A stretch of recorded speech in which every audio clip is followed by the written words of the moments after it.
Yes people, good morning, good afternoon, good evening to all of you. कैसे हैं सब लोग? होप सो आप सब लोग बहुत बढ़िया रहेंगे। मैं बता दूं, मैं भी बहुत अच्छा हूं। तो आज हम डिस्कस करने वाले हैं सुपर 30 क्वेश्चन, और ये सुपर 30 क्वेश्चन है ये जो सीए फाइनल के लिए। अब एक बात बताओ, सुपर 30 क्वेश्चन सीए फाइनल के लिए सर कहाँ पे मिलेगा उसका पीडीएफ फाइल? तो उसका पीडीएफ फाइल आपको कहाँ पे मिलेगा? आप एक काम करिए, सबसे पहले आप हमारे टेलीग्राम ग्रुप पे जाएंगे, और टेलीग्राम ग्रुप पे जाने के बाद CA Bhanwar Borana, that is BB direct tax, और बीबी से डीटी करके उसका कोड रहेगा, उस वाले टेलीग्राम ग्रुप पे जाएंगे।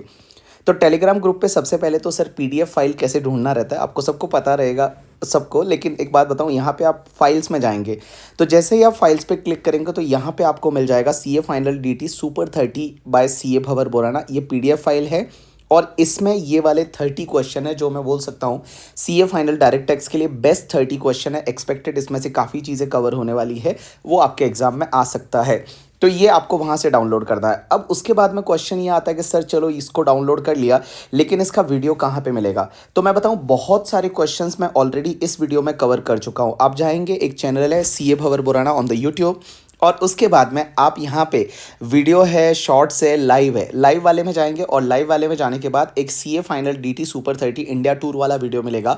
इसमें आपके almost approx I think 17-18 question है दैट वी ऑलरेडी कवर्ड, वो ऑलरेडी कवर्ड हो चुके हैं, और बाकी के जो क्वेश्चन है वो अभी अपन इस वाले वीडियो में कवर करने वाले हैं। तो चलिए हम स्टार्ट करते हैं। सुपर 30 के जो रिमेनिंग क्वेश्चन है उसको आज अपन कवर करेंगे। तो रिमेनिंग क्वेश्चन में कौन कौन से क्वेश्चन रिमेनिंग है वो मैं आपको बताते जाऊँगा, और कौन कौन से क्वेश्चन ऑलरेडी हो चुके है वो भी मैं यहाँ पे मार्क करते जाऊंगा। तो एक बात समझना, क्वेश्चन नंबर 1 है जो पीजीबीपी टोटल इनकम का क्वेश्चन है, और ये टोटल इनकम का क्वेश्चन हो चुका है ऑलरेडी 42 एडजस्टमेंट के साथ, और इसमें से काफ़ी एडजस्टमेंट आपको एग्जाम में मिलने वाले हैं।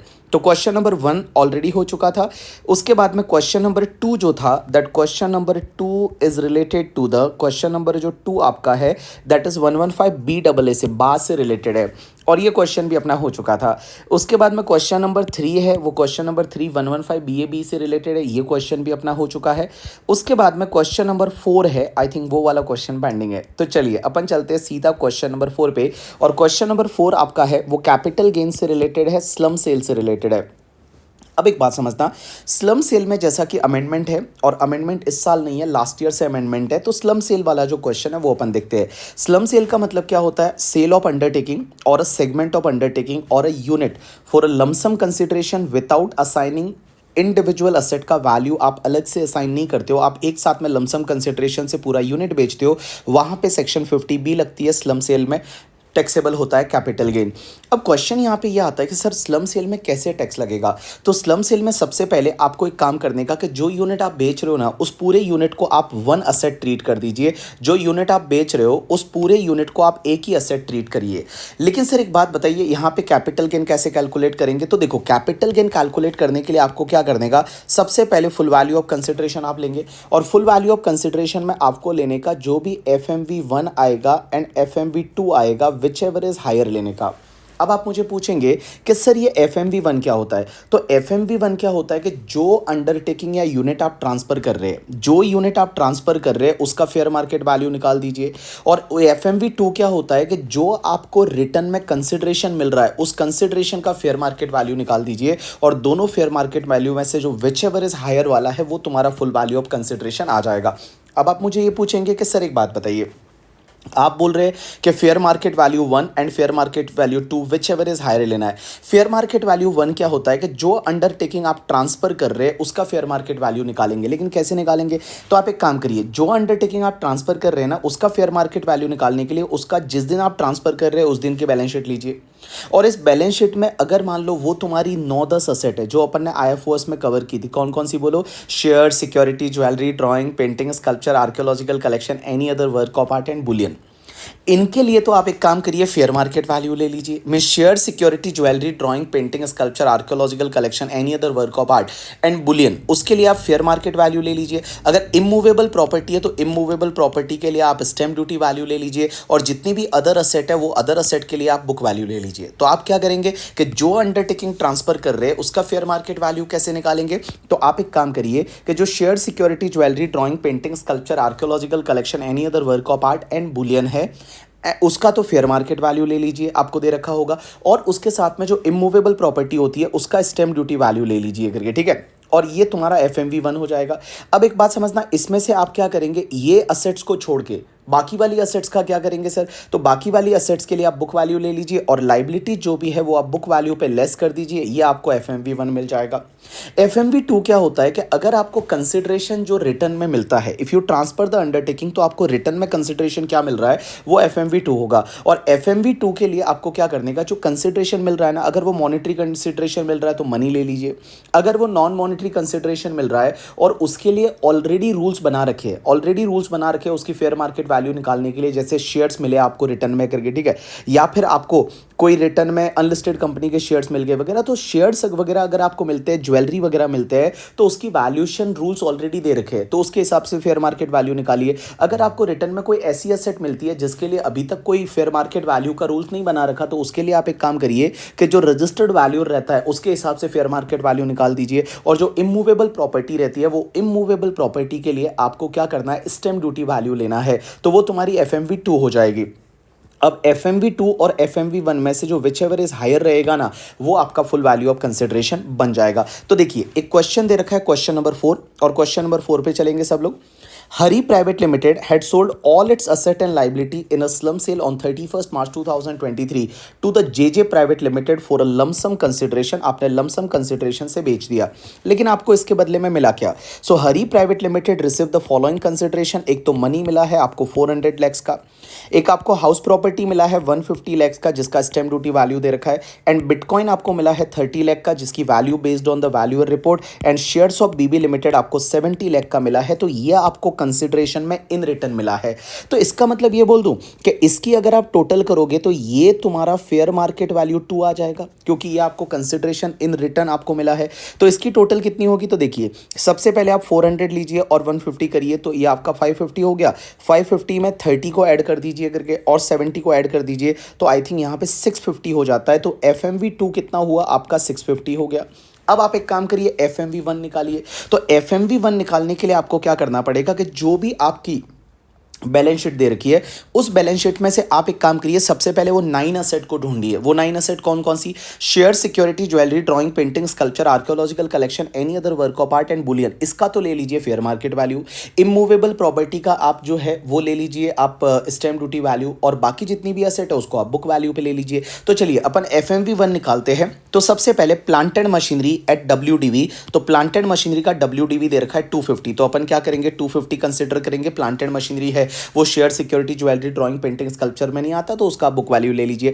अब एक बात बताओ, लैंड दे रखा है जिसका रीवैल्यूड फिगर 1200 है, लेकिन आप अगर एडिशनल इंफॉर्मेशन में जाते हैं तो यहां पे दे रखा है cost of land in the March 2005 इसका 100 लाख था और इसका स्टैम्प ड्यूटी वैल्यू 400 लाख है। जिस दिन ट्रांसफर किया उस दिन का स्टैम्प ड्यूटी वैल्यू 400 लाख है। तो मुझे एक बात बताइए, एफएमवी लेने के लिए आप जो है वो 1200 नहीं लेंगे, यहां पे 400 लेंगे, तो यहां पे जो एसडीवी रहेगा ना, वो एसडीवी आपका जो है वो एफएमवी में कैलकुलेट होगा, तो आपको यहां पे 400 लेना है। उसके साथ में जो अनलिस्टेड शेयर्स है, तो share, security, jewellery, drawing, painting, sculpture, archaeological collection, any other work of art and Boolean में आता है, तो इसका 120 है वो फेयर मार्केट वैल्यू ले लीजिए। उसके बाद में करंट असेट जो दे रखी है, सन्ड्री डेटर्स वगैरह, इनका बुक वैल्यू लीजिए। कैश एंड बैंक का बुक वैल्यू ले लीजिए। लोन एंड एडवांसेस का बुक वैल्यू लीजिए। क्लोजिंग स्टॉक है उसका बुक वैल्यू ले लीजिए। उसके बाद में अगर आप लाइबिलिटी साइड में जाएंगे, अनसिक्योर्ड लोन का बुक वैल्यू लीजिए, बैंक बोरोइंग का बुक वैल्यू लीजिए, एंड सन्ड्री क्रेडिटर है उसका भी आप क्या लेंगे, बुक वैल्यू ले लेंगे करके, ठीक है। तो आप क्या करेंगे यहाँ पे बेटा, ये जो 250 है, 400 है, 300 है, 2 है, 150 है, 250 माइनस कर दीजिए 80, 525। ये अगर आप माइनस कर देंगे तो आपके पास में जो बचेगा that is call your FMV 1 करके। और ये एफ एम वी 1 देखिए यहाँ पे मैंने निकाला है, तो आप क्या कर रहे हैं, पहले 250 ले रहे हैं, उसके बाद डेटर्स का आपने 300, 2, 150, 250 ये सब की बुक वैल्यू ले ली। उसके बाद शेयर्स की एफ एम वी ले ली, लैंड की आपने एच डी वी ले ली, अनसिक्योर्ड लोन वगैरह ये आपने लेस कर दिया, तो आपके पास 867 है वो एफ एम वी 1 आ गया। मैंने क्या बोला, एफ एम वी 2 आपका आया वो 650 है, और एफ एम वी 1 जो आया दैट इज कॉल योर 867, तो 867 है वो आपका फुल वैल्यू ऑफ कंसिडरेशन बन जाएगा। अब एक बात बताइए, ये तो फुल वैल्यू ऑफ कंसिडरेशन बन गया, लेकिन माइनस करेंगे अपन ट्रांसफर एक्सपेंसेस। अगर कुछ दे रखा है तो वो लेस कर दीजिए। ट्रांसफर एक्सपेंसेस नहीं दे रखा तो कॉस्ट ऑफ एक्विजिशन लेस करिए। बट कॉस्ट ऑफ एक्विजिशन में क्या आएगा, कॉस्ट ऑफ एक्विजिशन में आपको नेटवर्थ निकालना पड़ेगा। अब देखो नेटवर्थ कैसे निकालते हैं ना, बड़ा सिंपल सा रूल है।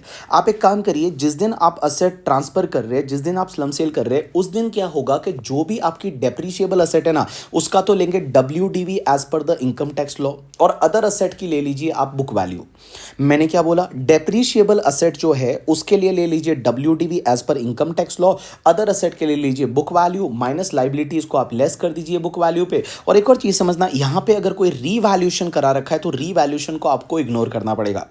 If there is any revaluation तो रीवैल्यूएशन को आपको क्या करना पड़ेगा, इग्नोर करना पड़ेगा, रीवैल्यूएशन को आपको कंसिडर नहीं करना। तो चलिए अपन एक काम करते हैं, एक एक एसेट के बारे में देखते हैं कि उसकी WDV या बुक वैल्यू या कौन सी वैल्यू लेनी है। तो चलिए, अगर मैं प्लांट एंड मशीनरी की बात करूं, यहां WDV दे रखा है, बट बेटा ये WDV तो आपके बुक्स ऑफ अकाउंट्स के हिसाब से है। अब आपको देखना पड़ेगा इनकम टैक्स के हिसाब से WDV कितना है। तो यहां पे नोट नंबर 2 में दे रखा है WDV of plant and machinery was ₹200 lakh as per section 43(6). ये तुम्हारा WDV है as per the income tax law. तो आप एक काम करिए, नेटवर्थ कैलकुलेशन में यहां पे 250 की जगह आपका 200 ले लीजिए। अब लैंड है वो 1200 पे दे रखा है, बट ये तो रीवैल्यूड कर रखा है। उसकी ओरिजिनल कॉस्ट कितनी थी, 100 थी। नो, नेटवर्थ कैलकुलेशन में बेटा ये 100 आ जाएगा। बाकी जो अनलिस्टेड शेयर है उसकी बुक वैल्यू लेंगे आप 80 करके। सन्ड्री डेटर्स है उसका बुक वैल्यू लेंगे, इसका भी बुक वैल्यू लेंगे, इसका भी बुक वैल्यू लेंगे, ये सब बुक वैल्यू पे लेंगे। और लाइबिलिटीज है वो आप बुक वैल्यू पे लेस कर दीजिए, तो जो भी आपके पास बचेगा that will be your net worth. और यहां पे जो नेटवर्थ है वो आप लेस कर देंगे तो आपके पास में कैपिटल गेन का अमाउंट है वो आपके पास में आ जाएगा। That will be your capital gain amount. और यहां पे दे रखा है कि ये यूनिट स्टार्ट कब की थी, 45 में की थी। यहां पे कॉस्ट इन्फ्लेशन इंडेक्स है वो 45 का दे रखा है 113। यहां पे यूनिट मान लो 45 में स्टार्ट की थी, तो यहां पे लॉन्ग टर्म कैपिटल गेन होगा। और जब लॉन्ग टर्म कैपिटल गेन होगा तो यहां पे ये आपका लॉन्ग टर्म कैपिटल गेन आ गया। और लॉन्ग टर्म कैपिटल गेन कितना है, 390 लैक्स है। 390 लैक्स का मतलब 3 करोड़ 90 लैक्स है। और ये जो क्वेश्चन है ये आपके कंपनी का है। तो कंपनी के केस में अगर 1 करोड़ से ज़्यादा का इनकम होता है तो उसमें सरचार्ज भी लगता है। डोमेस्टिक कंपनी के केस में 1 करोड़ से ऊपर इनकम है, अप टू 10 करोड़ है, तो आप 7% की रेट से सरचार्ज ऐड कर दीजिए, हेल्थ एंड एजुकेशन से ऐड कर दीजिए, तो आपका नेट टैक्स पेबल है वो इतना आ जाएगा। It is called your tax liability. This is the question number 4। उसके बाद में अपन चलते हैं क्वेश्चन नंबर 5 पे। क्वेश्चन नंबर 5 है ना, बहुत ही प्यारा क्वेश्चन है। I don't know, I like this question. मेरे को पर्सनली ये क्वेश्चन बहुत बढ़िया लगता है क्योंकि इसमें बहुत सारे कॉन्सेप्ट है वो एक साथ में कवर होते हैं।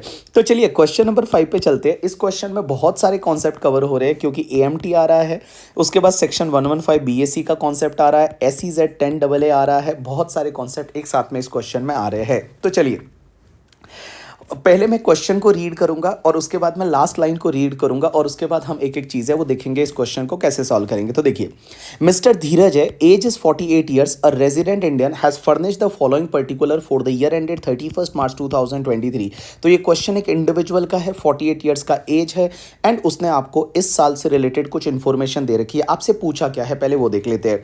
तो आपसे इन्होंने पूछा है कि you are requested to compute his total income and tax liability of Mr. Dheeraj for the assessment year 23-24 in the manner so that he can make the maximum tax saving।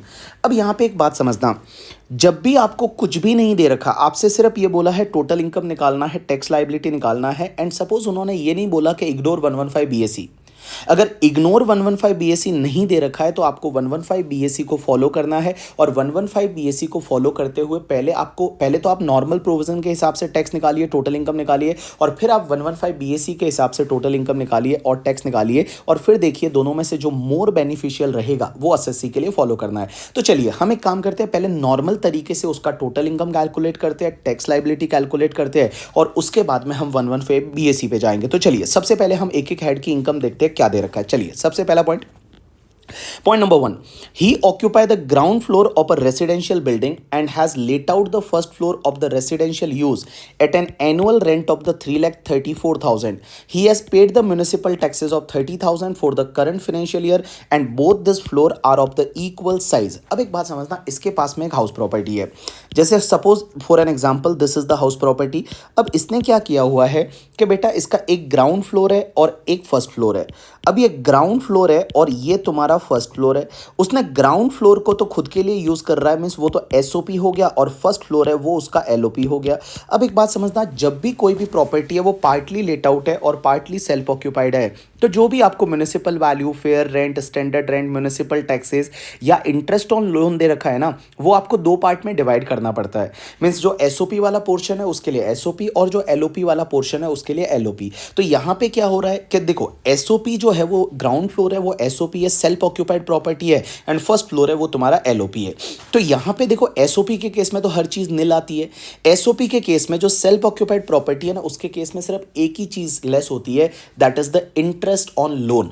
But LOP के case में सब चीजें आती है, और LOP के case में interest का कोई लिमिट भी नहीं होता। लेकिन सेल्फ ऑक्यूपाइड प्रॉपर्टी के केस में यू नो दैट इंटरेस्ट का एक लिमिट होता है। तो चलिए अपन एक काम करते हैं, पहले तो मैंने आपको ये समझाया कि जो फर्स्ट फ्लोर है वो लेट आउट प्रॉपर्टी है, और जो आपका ग्राउंड फ्लोर है वो आपका सेल्फ ऑक्यूपाइड प्रॉपर्टी है, आप सेल्फ यूज के लिए यूज कर रहे हैं। सेकेंड एडजस्टमेंट में क्या दे रखा है सेकेंड पॉइंट में, as per the interest certificate ICICI bank he has paid the 1,80,000 as interest and 95,000 towards the principal repayment of the housing loan borrowed for the above residential building in the year 2015। उसने loan लिया था bank से 2015 में to purchase this particular house property. तो उसका interest है वो 1,80,000 है, और उसका प्रिंसिपल है वो 95,000 है। अब एक चीज़ समझना यहाँ पे कि सबसे पहली चीज़ तो ये कि आप इसका इंटरेस्ट है वो दो पार्ट में डिवाइड होगा, क्योंकि एक तो एसओपी में और एक तुम्हारा एलओपी में।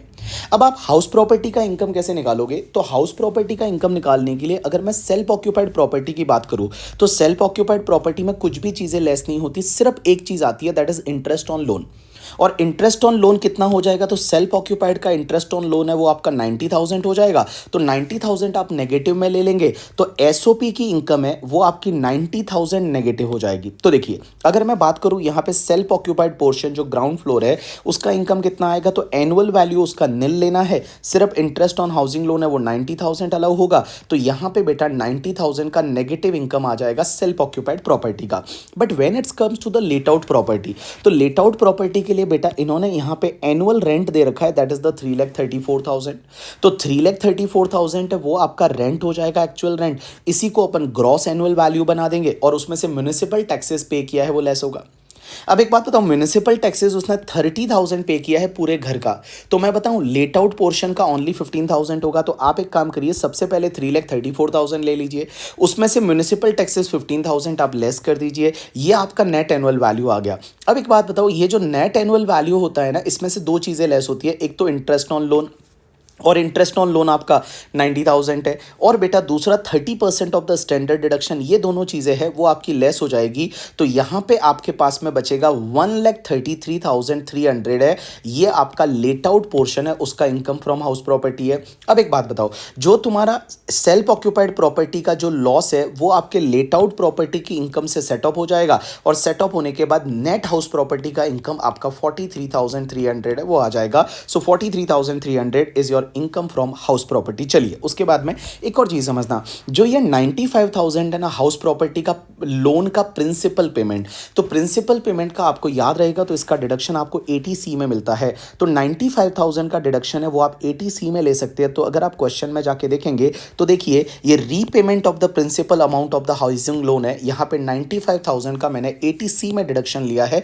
तो जब भी कोई रेसिडेंशियल हाउस प्रॉपर्टी अगर आप लेते हैं और उसके लिए लोन लेते हैं, तो उसका जो प्रिंसिपल रीपेमेंट है, प्रिंसिपल रीपेमेंट का डिडक्शन है वो आपको 80C में मिल जाएगा करके। चलिए उसके बाद में आगे चलते हैं पॉइंट नंबर 3 पे, और पॉइंट नंबर 3 क्या बोलता है देखिए, he owns a industrial undertaking established in the SEZ and which had commenced the operation during the financial year 2021। तो 2021 में एक SEZ यूनिट ने अपने ऑपरेशन स्टार्ट किए थे। तो मैं बताऊं 2022-23 है, ये आपका कौन सा ईयर रहेगा, 2021 वाज द फर्स्ट ईयर, तो 21, 22, 22, 23 ये थर्ड ईयर है।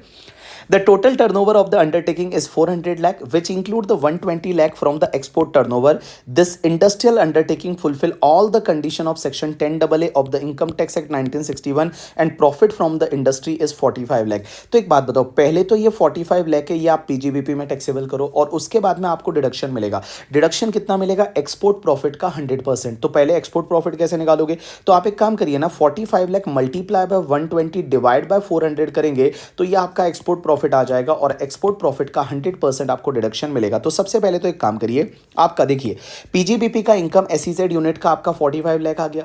अब आपने डिडक्शन लेना है 10AA का। एक और चीज़ आप एग्जाम में हमेशा ध्यान रखिए कि ये 10AA का जो आप डिडक्शन लेंगे ना, वो कहाँ पे लेंगे। 10AA का डिडक्शन है वो आपको जीटीआई के बाद में लेना है। तो देखो मैंने यहाँ पे ये ग्रॉस टोटल इनकम ले लिया और ग्रॉस टोटल इनकम के बाद में फिर मैंने 10AA का यहाँ पे डिडक्शन लिया है। कैसे डिडक्शन लेंगे, तो देखिए आपका 45 lakh multiply by 120 divide by 400 और मल्टीप्लाई बाय उसका 100%, तो आपके पास में 13,50,000 आ जाएगा। This is the deduction under section 10AA। 10AA का ये डिडक्शन मिल गया। उसके बाद आगे चलते हैं नेक्स्ट पॉइंट पे।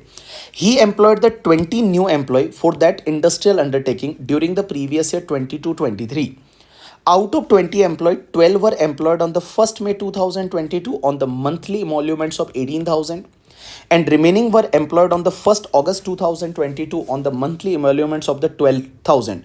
All these employees participate in the recognized provident fund and they are paid their emoluments directly to their bank account. अब एक बात समझना, ये एग्जाम में ये एडजस्टमेंट आएगा ही आएगा, किसी ना किसी क्वेश्चन में आपको दिखेगा। और यहाँ पे क्या होता है ना बेटा कि आप 80JJAA का डिडक्शन आपको मिलता है अगर 5 कंडीशन सेटिस्फाइड होती है। पहली कंडीशन आपकी ऑडिट होनी चाहिए। दूसरी कंडीशन आप न्यू एम्प्लॉय ऑब्वियसली जो रिक्रूट कर रहे हैं उनका सैलरी 25,000 से ज़्यादा नहीं होना चाहिए। तीसरी कंडीशन ये है कि वो आरपीएफ में पार्टिसिपेट करते हो। चौथी कंडीशन ये है कि वो 240 डेज या उससे ज़्यादा काम किया है। पाँचवीं कंडीशन उसमें यह है कि उनको जो आप पे कर रहे हो वो आप कैसे करना चाहिए, मीन्स आपको कैश में पे नहीं करना है, अकाउंट पे चेक, अकाउंट पे डिमांड ड्राफ्ट या any mode of electronic clearing system से उनको रेम्यूनरेशन पे करना है। उसमें एक और चीज समझना, जो 240 डेज है उसकी जगह 150 डेज आ जाएगा। अगर आप मैन्युफैक्चरिंग ऑफ अपैरल्स या फुटवेयर या लेदर के बिजनेस में हो तो वहां पे 150 डेज देखना पड़ेगा। तो पहली चीज आप देखोगे यहाँ पे जो 20 एम्प्लॉय रिक्रूट किए हैं उसमें आपने 12 एम्प्लॉय तो 1st मई को रिक्रूट किए हैं और बाकी वाले जो एम्प्लॉय 1st अगस्त को रिक्रूट किए। तो एक बात बताओ, अगर यहाँ पे आप देखोगे तो मैन्युफैक्चरिंग बिजनेस तो वो अपैरल्स वाला नहीं है, तो 240 डेज देखेंगे। तो अगर आप 240 डेज देखते हो ना तो अगस्त से काउंट करोगे तो भी आपका 240 डेज तो हो ही रहा है, क्योंकि अगर आप अगस्त से काउंट करते हो, एक बार चलो आप एक बार करके देखिए अगस्त से काउंट, तो अगस्त से काउंट करते हो 1 अगस्त से, क्योंकि मई वाले का तो 240 डेज हो ही रहा है। अगस्त से काउंट करते हो तो अगस्त का 31, सितंबर का 31 अगस्त, सितंबर, अक्टूबर, नवंबर, दिसंबर, जनवरी, Feb and March, I think, right. So it's exactly 240 days आ रहा है, एग्जैक्टली 240 डेज हो रहा है। अरे उससे ज़्यादा आ रहा है क्या? हाँ, तो 240 डेज से ज़्यादा आ रहा है। तो मुझे एक बात बताओ, यहाँ पे ऐसे भी आपका 240 डेज से ज़्यादा हो रहा है, तो इस पर्टिकुलर केस में 240 या उससे ज़्यादा दिन है तो आपको 80JJAA का डिडक्शन मिलेगा। वॉट एवर आपने एमोल्यूमेंट्स पे किया उसका 30%। तो देखिए सीधा आप डिडक्शन पार्ट में जाएंगे और डिडक्शन पार्ट में आप यहाँ पे देखेंगे तो देखिए 30% of employee cost of the new employee employed during the previous year 22-23 allowable as deduction, तो 30% 31,44,000 का कैसे आया। 12 एम्प्लॉय 18,000 और आपका 11th मंथ में से और बाकी 8 एम्प्लॉय है उनका 12 मंथ का 12,000 8 मंथ का, तो जितना भी आता है उसका आपने कितना परसेंट किया, 30% किया, तो इतना आपको डिडक्शन इस साल में 80JJAA में मिल जाएगा। चलिए आगे बढ़ते हैं, क्या दे रखा है next point. He has earned 30,000 and 45,000 as interest on saving bank deposit and fixed deposit respectively। अब एक बात बताओ, उसका सेविंग बैंक पे इंटरेस्ट है वो आपको मिला है 30,000 एंड आपका एफडी का 45,000। एक बात बताओ, यहाँ पे वर्ड he has earned दे रखा है। यू नो दैट इन जो पहले वाले क्वेश्चंस मैंने कराए उसमें मैंने बताया था कि अगर मान लो अर्न दे रखा है या इनकम दे रखा है तो आपको मानने का है कि ये ग्रॉस इनकम है, लेकिन अगर मान लो ये रिसीव्ड दे रखा है या क्रेडिटेड टू बैंक अकाउंट दे रखा है तो आपको ये मानने का है कि ये नेट इनकम है। तो यहाँ पे आप ग्रॉस इनकम मानोगे तो 30,000 45,000 पहले तो आप टैक्सेबल कर दीजिए, कहाँ पे, इनकम फ्रॉम अदर सोर्सेज में। तो ये 30,000 ये 45,000 टैक्सेबल कर दिया। अब आप क्या करेंगे कि एक टीटीए का डिडक्शन ले सकते हैं। तो जो टीटीए का डिडक्शन है वो सेविंग बैंक इंटरेस्ट पे आप ले सकते हैं मैक्सिमम 10,000 का, तो ये आपने 80 टीटीए का डिडक्शन ले लिया 10,000 का 80 टीटीए में। चलिए उसके बाद में नेक्स्ट पार्ट पे चलते हैं। He also sold his vacant land on 1/12/2022। उसने एक वैकेंट लैंड बेचा है इसी साल में 13 लाख में। The stamp duty value of land at the time of transfer is 14 lakh. उसका जो एचडीवी है ट्रांसफर की डेट पे 14 लाख है। लेकिन एक बात बताओ, एचडीवी 14 लाख है और उसने ट्रांसफर किया है 13 लाख में। आप मुझे बताइए क्या इसका स्टैम्प ड्यूटी वैल्यू है वो कंसिडरेशन के 110% से ज़्यादा है या नहीं? बाबू नहीं है। एक बात बताओ, 110% कितना होता? 14,30,000 होता। सो 14,30,000 से ज़्यादा तो नहीं है ना यार, यहाँ तो 14 लाख ही है। तो एक बात बोलूँ मैं आपका, ये जो 13 लाख है यही आपका फुल वैल्यू ऑफ कंसिडरेशन माना जाएगा। आगे क्या दे रखा है, तो 13 लाख है वो आप फुल वैल्यू ऑफ कंसिडरेशन ले लीजिए। अब एक बात समझना, आगे क्या दे रखा है, आगे दे रखा है the FMV of the land as on 1 April 2001 was 4.8 lakh and stamp duty value on that date was 3.8 lakh. आपने जो ये असेट खरीदी थी उसकी फेयर मार्केट वैल्यू 1/4/2001 की 4.8 लाख है और स्टैम्प ड्यूटी वैल्यू है वो 3.8 लाख है। कब की, 1/4/2001 की। And the land was acquired by him in the 1997 for 2.8 lakhs. He had incurred the registration expenses of 12,000 at that time. अब एक बात बताओ, उसकी कॉस्ट कितनी थी, उसकी कॉस्ट है 2.8 लाख एंड उसके साथ में 12,000 भी ऐड कर दीजिए, क्योंकि परचेज के टाइम पे जो भी खर्चे होते हैं वो आपके कॉस्ट में आ जाते हैं। तो इसका मतलब ये बोलूँ मैं, आपकी कॉस्ट है वो 2,92,000 है। तो कॉस्ट 2,92,000 है और ये असेट 1/4/2001 से पहले खरीदा हुआ है। तो मैं बोलूँ आप क्या लेंगे, F M V as on 1/4/2001 और आपकी cost whichever is higher. लेकिन एक चीज ध्यान रखना, एक 2 साल पहले अमेंडमेंट हुआ था कि this F M V as on 1/4/2001 cannot be higher than S D V as on 1/4/2001। ये एस डी वी से ज़्यादा नहीं हो सकता। तो यहाँ पे आपका एस डी वी जो 3.8 है वही एफ एम वी बन जाएगा। तो 3.8 एंड 292 इसमें से हायर कितना है आपका, इसमें से 3.8 इज अ हायर। तो आपकी कॉस्ट ऑफ एक्विजिशन 3.8 लाख होगी और उस पर फिर आपको इंडेक्सेशन करने को मिलेगा। तो यहाँ पे 3,80,000 मल्टीप्लाई बाय 331 डिवाइड बाय 100 करेंगे तो this will be your index cost of acquisition और ये तुम्हारा है वो net long term capital gain है, वो आ जाएगा। This is call your long term capital gain करके। चलिए उसके बाद में लास्ट एडजस्टमेंट क्या दे रखा है, he paid the insurance premium of 49,000 towards the life insurance policy of his son who is not dependent on him. अब एक बात बताओ, उसके बेटे के लिए उसने लाइफ इंश्योरेंस पॉलिसी ली, इसका डिडक्शन आपको कौन सी सेक्शन में मिलता है, 80C में मिलता है। अब एक बात बताओ, 80C में है ना, लाइफ इंश्योरेंस पॉलिसी या फिर पीपीएफ है वो या तो खुद के लिए लेना पड़ता है, स्पाउस के लिए लेना पड़ता है या चिल्ड्रन के लिए लेना पड़ता है। अब यहाँ पे चिल्ड्रन डिपेंडेंट है या नहीं उससे फर्क नहीं पड़ता। एक बात बताऊं, ये जो डिपेंडेंट वाला वर्ड है ना वो सिर्फ 80D की सीरीज में आता है, मीन्स 80D में आता है, 80DD में आता है, 80DDB में आता है, उसके अलावा कहीं पे भी डिपेंडेंट वर्ड नहीं आता। 80D में जो आता है वो आता है डिपेंडेंट चिल्ड्रन के लिए, 80DD में आता है डिपेंडेंट रिलेटिव के लिए और 80DDB में आता है दैट इज डिपेंडेंट रिलेटिव के लिए। तो एक बात बताओ, कहीं और डिपेंडेंट वर्ड नहीं आता। तो यहाँ पे आप 80C में इसका डिडक्शन ले सकते हैं, कोई दिक्कत नहीं। तो ये 80C में ले लीजिए, टोटल 144 80C का हो गया, 80JJAA का ये हो गया और ये हो गया, और इसको आप जो टोटल डिडक्शन कर दीजिए, आपके पास में टोटल इनकम आ गया और यहां टोटल इनकम ये आ गया। अब आप इस पे टैक्स निकालिए। टैक्स कैसे निकालेंगे, लॉन्ग टर्म कैपिटल गेन है उस पे 20% से टैक्स लग जाएगा और बाकी वाले पे नॉर्मल स्लैब रेट से टैक्स लग जाएगा। This is call your net tax liability, ये आपकी नेट टैक्स लायबिलिटी आएगी। अब एक चीज समझना, यहां बड़ा इंटरेस्टिंग पार्ट आता है, क्या यहां पे AMT आएगा या नहीं, आंसर इज यस। देखिए AMT आएगा, आप याद करिए मैंने आपको क्या बताया हुआ है, अगर कोई भी SSC है वो इन तीन में से कोई भी एक डिडक्शन लेता है, या तो कौन सा 10AA लेता है या 35AD लेता है या बेटा 80IA से लेके और 80RRB लेता है। और एक चीज ध्यान रखना, 80JJAA है वो आपके इसमें 80IA to RRB में आ जाता है। 80IA से 80RRB में 80JJAA है वो आ जाता है और 80JJAA जब इसमें आता है इसका मतलब ये हुआ कि एक बात बताओ, इस सेक्शन में तो दो डिडक्शन लिए हैं, एक तो कौन सा लिया है 80JJAA जा मत आ, ये एक दूसरा आपने कौन सा लिया है आपका 10AA लिया है। तो यहाँ पे दो डिडक्शन ले रहे हैं तो आपको यहाँ पे ध्यान रखना पड़ेगा AMT का भी। और AMT का जब आप ध्यान रखेंगे तो आप क्या करेंगे, देखिए सबसे पहले आप अपनी नेट टैक्सेबल इनकम ले लीजिए, उसमें आप ऐड कर दीजिए 10AA का डिडक्शन, 80JJAA का डिडक्शन और जो भी बचता है इस पे आप ले लीजिए 18.5%। और देखिए अगर ये तुम्हारा adjusted total income individual HUF AOP BOI artificial juridical person के केस में अगर ये 20 लाख से ज़्यादा नहीं होता तो AMT नहीं लगता, बट यहाँ पे AMT भी लगाना पड़ेगा। हेल्थ एंड एजुकेशन से ऐसा ऐड कर दीजिए, ये आपका AMT आ गया। अब यहाँ पे आप देखेंगे आपका नॉर्मल टैक्स लायबिलिटी 491,160 था और AMT आपका 867,050 है। तो यहाँ पे AMT ज़्यादा है, आपको AMT पे करना पड़ेगा और जब आप AMT पे करोगे तो आपको AMT क्रेडिट बन जाएगा। जितना ज़्यादा AMT है as per the normal tax remaining आपका AMT क्रेडिट हो जाएगा। अब एक और चीज़ समझना यहाँ पे, यहाँ पे ऐसा नहीं बोला हुआ कहीं पे भी कि 115 बीएससी को इग्नोर करो, तो यहाँ पे 115 बीएससी भी देखना पड़ेगा। अब एक बात बताओ, जब आप 115 बीएससी के हिसाब से इनकम निकालोगे तो क्या क्या चीजें चेंज हो जाएगी। एक तो आपको पता है हाउस प्रॉपर्टी में जो सेल्फ ऑक्यूपाइड प्रॉपर्टी में जो 90,000 का आपने डिडक्शन लिया था वो आप एड बैक कर दीजिए, क्योंकि सेल्फ ऑक्यूपाइड प्रॉपर्टी में जो इंटरेस्ट का डिडक्शन है 24B का वो नहीं मिलता है, तो यहां पे 90,000 का जो एसओपी में सेल्फ ऑक्यूपाइड प्रॉपर्टी का इंटरेस्ट था वो ऐड कर दीजिए। दूसरा मैं आपको बोलूं, आपको कौन कौन से डिडक्शन नहीं मिलते, तो उसके बाद अंडर चैप्टर 6 से एक भी डिडक्शन नहीं मिलता, सिर्फ 80JJAA मिलता है और 80 तुम्हारा कौन सा वाला दूसरा आपको पता है 80CCD2 मिलता है।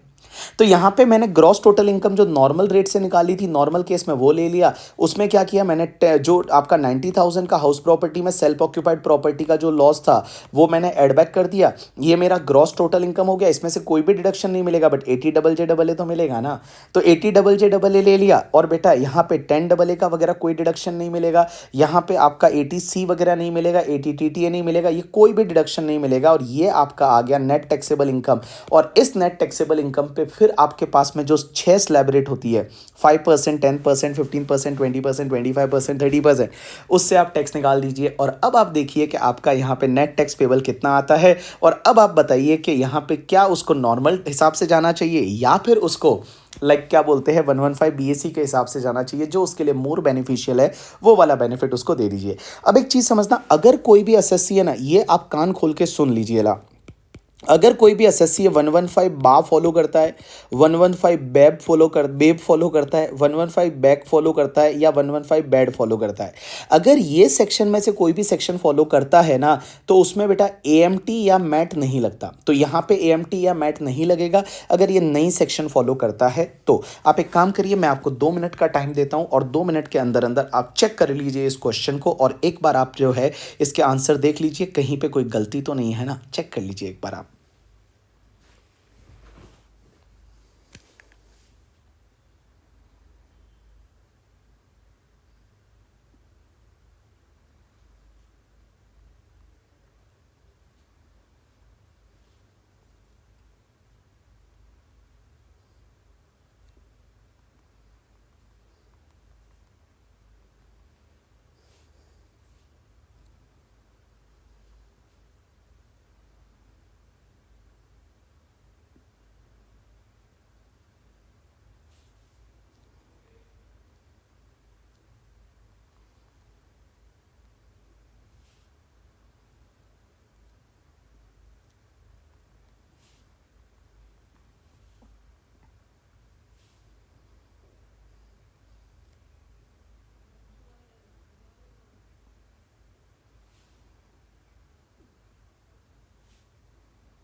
Yes people done.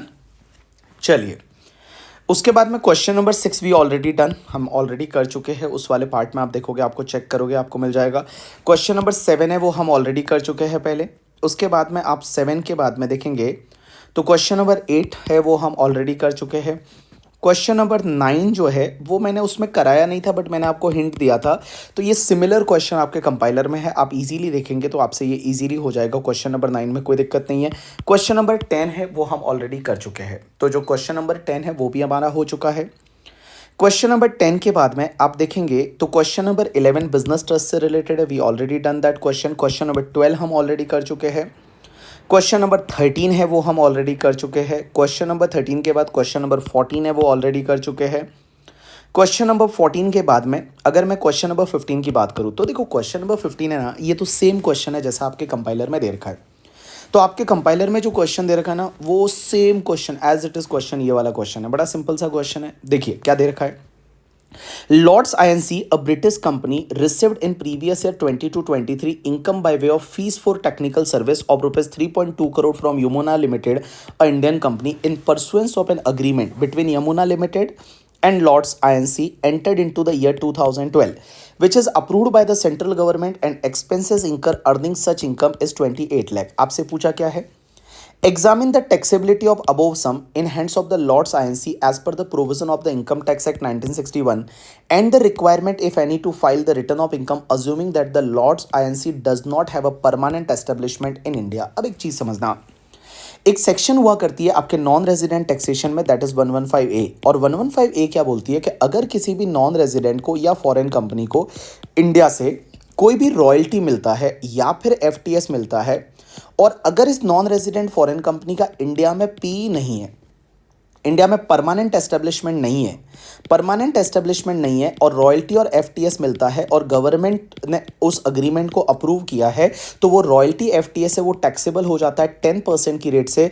बट बाबू वो आपका ग्रॉस रॉयल्टी टैक्सेबल होगा, जो ग्रॉस रॉयल्टी है ना वो टैक्सेबल होगा, उसके सामने कोई भी खर्चे अलाउ नहीं होंगे।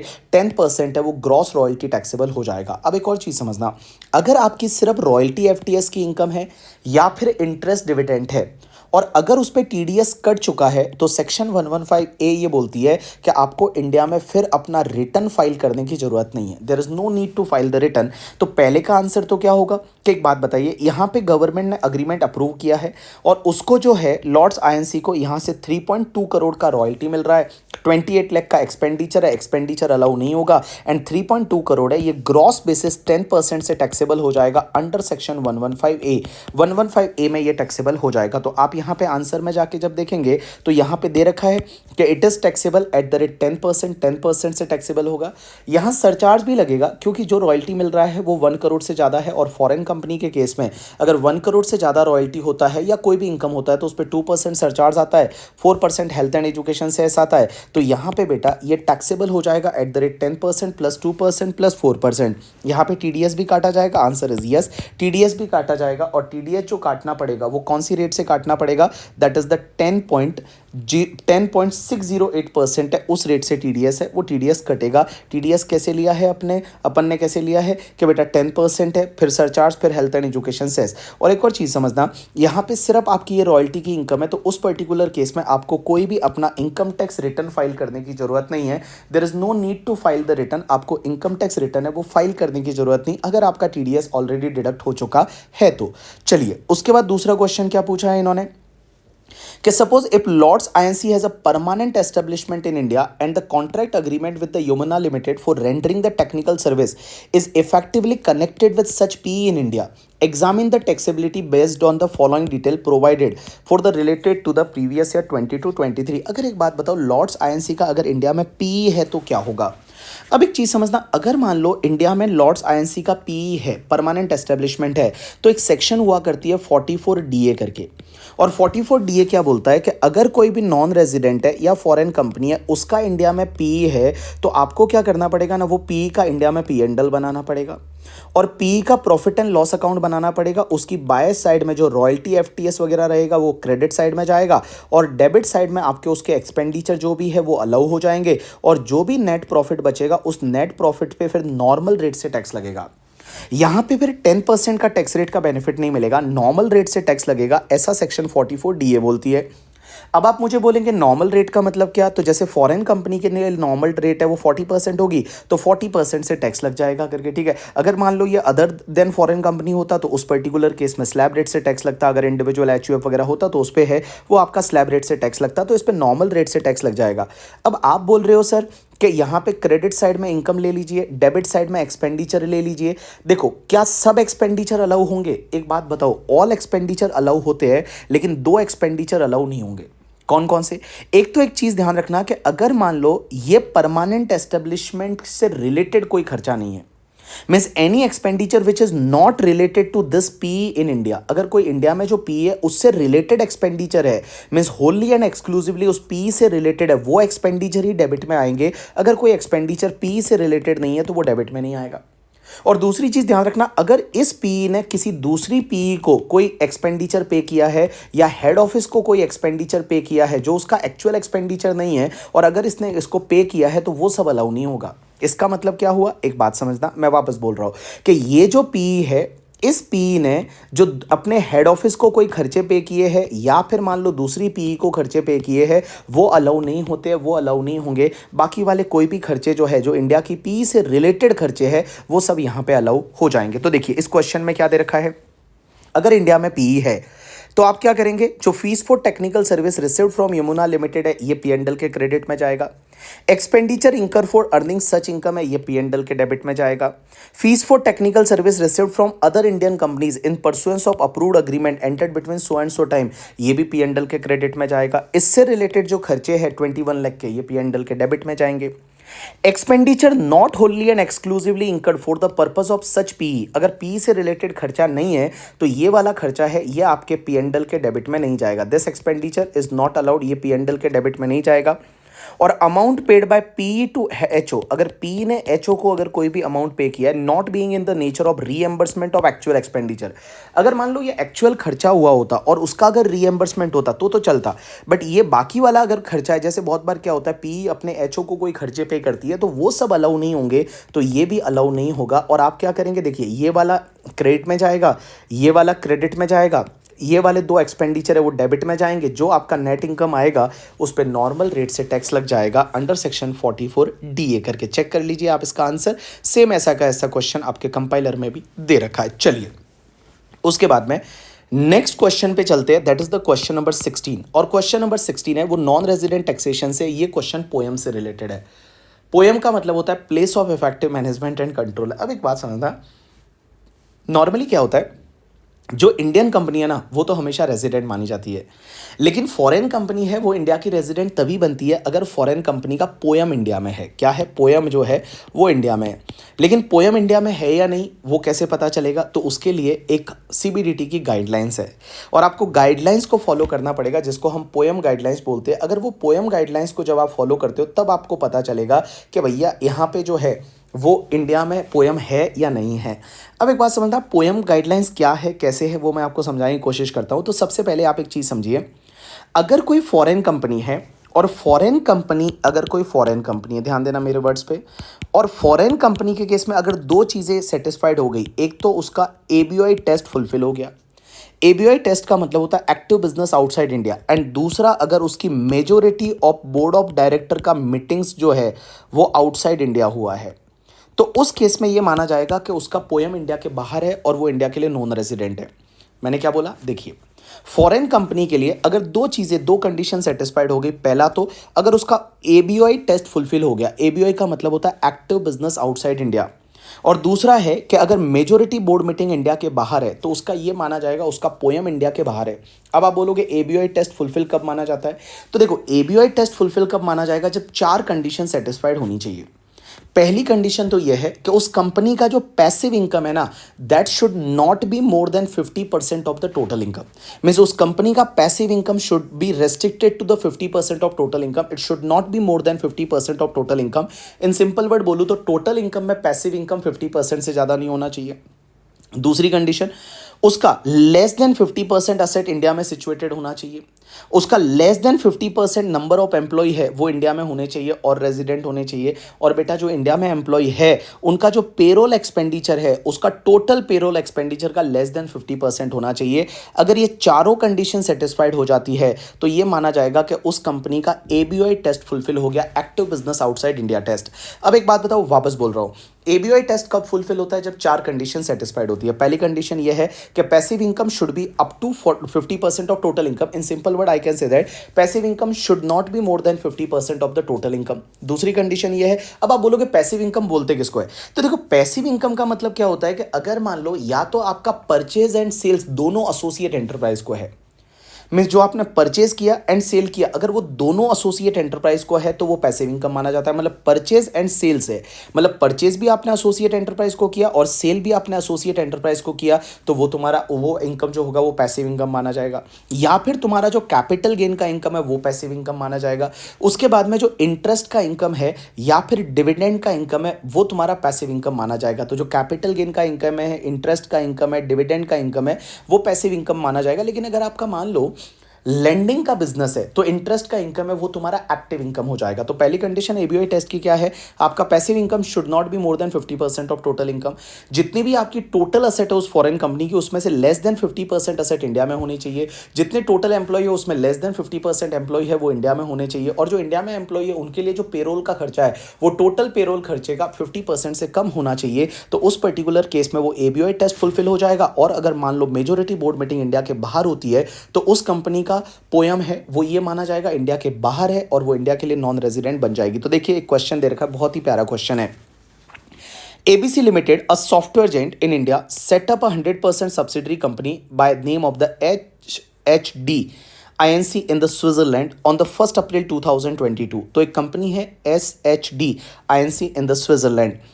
The subsidiary company SHD INC is mainly engaged in the software service, hardware service and data backup service in the 3 different countries। Means वो कंपनी कहाँ कहाँ काम कर रही है, स्विट्जरलैंड में कर रही है, स्वीडन में कर रही है और इंडिया में कर रही है। The following information is furnished by the HSD for the previous year 22-23। सबसे पहले दे रखा है value of asset as per the books of accounts, crore में दे रखी है। स्विट्जरलैंड में उनकी 24 करोड़ की असेट है, स्वीडन में उनकी 12 करोड़ की असेट है और इंडिया में उनकी 24 करोड़ की असेट है। तो इन सिंपल वर्ड में बताऊं, अगर आपको यहाँ टोटल असेट निकालनी है तो टोटल असेट आप कैसे निकालेंगे, तो 24 करोड़ उसके बाद में आप 12 ऐड कर दीजिए उसमें एंड 24 ऐड कर दीजिए, तो टोटल हो गया उसका 60 करोड़ का असेट। तो उसका जो टोटल असेट है वो 60 करोड़ का असेट है उस कंपनी का। उसके बाद number of employee working in thousands, तो कितने एम्प्लॉय वर्क कर रहे हैं, 30,000 है वो स्विट्जरलैंड में, स्वीडन में कर रहे हैं 10 तो 40 हो गया और 28 इंडिया में। तो इसका मतलब 68,000 एम्प्लॉय है वो काम कर रहे हैं पूरे वर्ल्ड में मिला के। पेरोल एक्सपेंडिचर कितना है, जो स्विट्जरलैंड में उनके लिए 4 करोड़ रुपीस, जो स्वीडन में उनके लिए 2.6 करोड़ और जो इंडिया में उनके लिए 5.4 करोड़। तो इसकी अगर आप टोटल निकाल करेंगे तो 4 करोड़ प्लस 2.6 करोड़ प्लस आप करेंगे 5.4 crore, it's comes to the 12 crore. तो 12 करोड़ रुपीस है वो टोटल आपका क्या है, एम्प्लॉय का पेरोल एक्सपेंडिचर। आगे दे रखा है अदर इंफॉर्मेशन, आपसे पूछा हुआ है breakup of the total income, उसमें बोला हुआ है 28 करोड़ डिराइव्ड फ्रॉम द, उनकी टोटल इनकम 80 करोड़ है, बट 80 करोड़ में क्या है, 28 crore derived from the transaction where purchase are made from associate enterprise and sold to non associate enterprise. एक बात बताइए, ये इनकम एक्टिव है या पैसिव, राइट आंसर है एक्टिव इनकम है। देखो पैसिव इनकम उसको बोलेंगे जिसमें परचेज एंड सेल दोनों एसोसिएट एंटरप्राइज को हो रहा है, मींस परचेज भी एसोसिएट एंटरप्राइज को, सेल्स भी एसोसिएट एंटरप्राइज को, तो उस पर्टिकुलर केस में वो तुम्हारा पैसिव होगा। 24 crore derived from the transaction where both purchase and sales made from the associate enterprise, तो ये तुम्हारा बेटा पैसिव इनकम हो जाएगा। दूसरा 16 crore derived from the transaction where purchase are made from non associate enterprise and sold to associate enterprise, ये आपका active income है। 8 crore by way of the income from capital gain on trading on shares, ये तुम्हारा passive income है। And 4 crore by way of interest from non associate enterprise, ये भी तुम्हारा passive income है। तो आपका टोटल पैसिव इनकम कितना हुआ, एक तो 24 करोड़ हुआ, एक तुम्हारा 8 करोड़ हुआ और एक तुम्हारा 4 करोड़ हुआ। तो 24 एंड 8 होता है 32 एंड 4 होता है आपका 36 करोड़। तो 36 करोड़ का इनकम आपका पैसिव इनकम है। अब आपसे पूछा क्या है, during the financial year 22-23 total 5 board meeting were held, 2 in India, 1 in Sweden and 2 in the Switzerland. तो टोटल आपकी जो मीटिंग हुई वो कितनी हुई, तो यहाँ पे इन्होंने बोला है 5 बोर्ड मीटिंग हुई है जिसमें से 2 इंडिया में हुई है और 3 इंडिया के बाहर हुई है। Means 1 in Sweden and 2 in Switzerland, means 3 meeting held outside India. तो मैं बता दूं मेजोरिटी बोर्ड मीटिंग इंडिया के बाहर हुई है, पहली कंडीशन तो सेटिस्फाइड हो गई। अब आपको ये देखना पड़ेगा एबीओई टेस्ट फुलफिल हो रहा है या नहीं, और एबीओई टेस्ट कब फुलफिल माना जाता है, सबसे पहले आपकी टोटल इनकम है पैसिव इनकम 50% से ज़्यादा नहीं होनी चाहिए। तो मुझे बताइए आपकी टोटल इनकम है वो 80 करोड़ है, उसका 50% कितना होगा, 40 करोड़। एक बात बताइए, पैसिव इनकम सिर्फ 36 करोड़ है, means passive income is not more than 50% of the total income. So first condition satisfied. दूसरी कंडीशन, आपकी टोटल असेट में, इंडिया में असेट है वो लेस देन 50% होनी चाहिए। तो देखिए 60 करोड़ का लेस देन 50% होता है 30 करोड़, 30 करोड़ से कम है इंडिया में asset, answer is yes, second condition satisfied हो गई। जितने टोटल नंबर ऑफ एम्प्लॉय है उसमें लेस देन 50% इंडिया में होने चाहिए, तो 68,000 जो टोटल है उसमें से इंडिया में सिर्फ 28,000 है, तो लेस देन 50% है, तो यहां पे ये कंडीशन भी सेटिस्फाइड हो गई। और बेटा आपका जो इंडियन एम्प्लॉय है उनके लिए जो टोटल पेरोल का एक्सपेंडिचर होता है कंपनी का, उसमें से इंडियन एम्प्लॉयज के लिए लेस देन 50% होना चाहिए, तो 12 करोड़ का 50% होता है आपका 6 करोड़, तो 6 करोड़ से कम है इंडियन एम्प्लॉयज के लिए, आंसर इज यस। तो यहां पे ऑल कंडीशन सेटिस्फाइड हो जाती है, तो यहां पे एबीओआई टेस्ट फुलफिल हो रहा है। एंड उसके साथ साथ में मेजोरिटी बोर्ड मीटिंग है वो इंडिया के बाहर हो रही है, तो ये कंपनी आपकी क्या मानी जाएगी, नॉन रेजिडेंट मानी जाएगी, इसका पोयम इंडिया के बाहर माना जाएगा। और जब पोयम इंडिया के बाहर है तो वो कंपनी आपकी क्या मानी जाएगी, नॉन रेजिडेंट है वो मानी जाएगी। तो चेक कर लीजिए आप इसको एक बार सॉल्यूशन को।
चलिए डन हो गया। चलिए अब चलते हैं नेक्स्ट क्वेश्चन पे। क्वेश्चन नंबर 17 जो है, that question number 17 is related to multiple concept. ये मल्टीपल कॉन्सेप्ट बेसिकली ये क्वेश्चन मैंने पेनल्टी से लिया है, और पेनल्टी आपकी पता है, यू नो दैट 270A का पेनल्टी होता है, that is under reported income and miss reported income. और जितना भी आपका अंडर रिपोर्टेड इनकम होता है उस पर जो भी टैक्स आएगा उस टैक्स का आपको पता है 50% पेनल्टी लगता है, और अगर वो मिस रिपोर्टेड इनकम है तो जो भी टैक्स आएगा उसका आपको 200% का पेनल्टी लगता है। तो देखिए क्या लिखा हुआ है, आ जाइए सब लोग। Z Private Limited files its return of income for the previous year 22-23 on 30th September 2023, declaring a loss of 14 lakh rupees. तो उन्होंने क्या किया, अपना रिटर्न फाइल किया और रिटर्न में लॉस बताया 14 लाख का। तो यहाँ पे मैं लिख लेता हूँ कि इस कंपनी ने अपना ROI फाइल किया और ROI में 14 लाख रुपीज का क्या बताया है, लॉस बताया है। आगे दे रखा है the rate of income tax applicable for the company is 30% है। The tax auditor of Z, in his audit report submitted under Section 44AB, has reported a disallowance of rupees 50,000 towards the personal expenditure of the director, as no evidence was produced by the Z in support of this expenditure. However, Z did not disallow the same in its computation and return of income. तो एक बात बताओ, एक expenditure है जो disallowed होना चाहिए क्योंकि उसके सपोर्टिंग कोई डॉक्यूमेंट नहीं है, तो यहाँ पे ऑडिट रिपोर्ट में चार्टर्ड अकाउंटेंट ने डिसअलाउड कर दिया, लेकिन कंपनी ने उसको अपने रिटर्न में डिसअलाउड नहीं किया, तो मैं बताऊँ इंटीमेशन में ये डिसअलाउड हो जाएगा। क्योंकि 143(1) में यू नो दैट 5 चेंजेस होते हैं, 5 चेंजेस होते हैं। उसमें एक पॉइंट ये भी है कि अगर मान लो सीए ने कोई भी एक्सपेंडिचर डिसअलाउड किया है या सीए ने कोई इनकम को ऐड किया है और आपने अपने रिटर्न में नहीं किया है, तो आपको क्या करना पड़ेगा, अपने रिटर्न में उसको इंक्लूड करना रहेगा। सॉरी, आपको क्या करना, रिटर्न में उसमें रिटर्न में इंक्लूड कर देगा। कौन करेगा? CPC.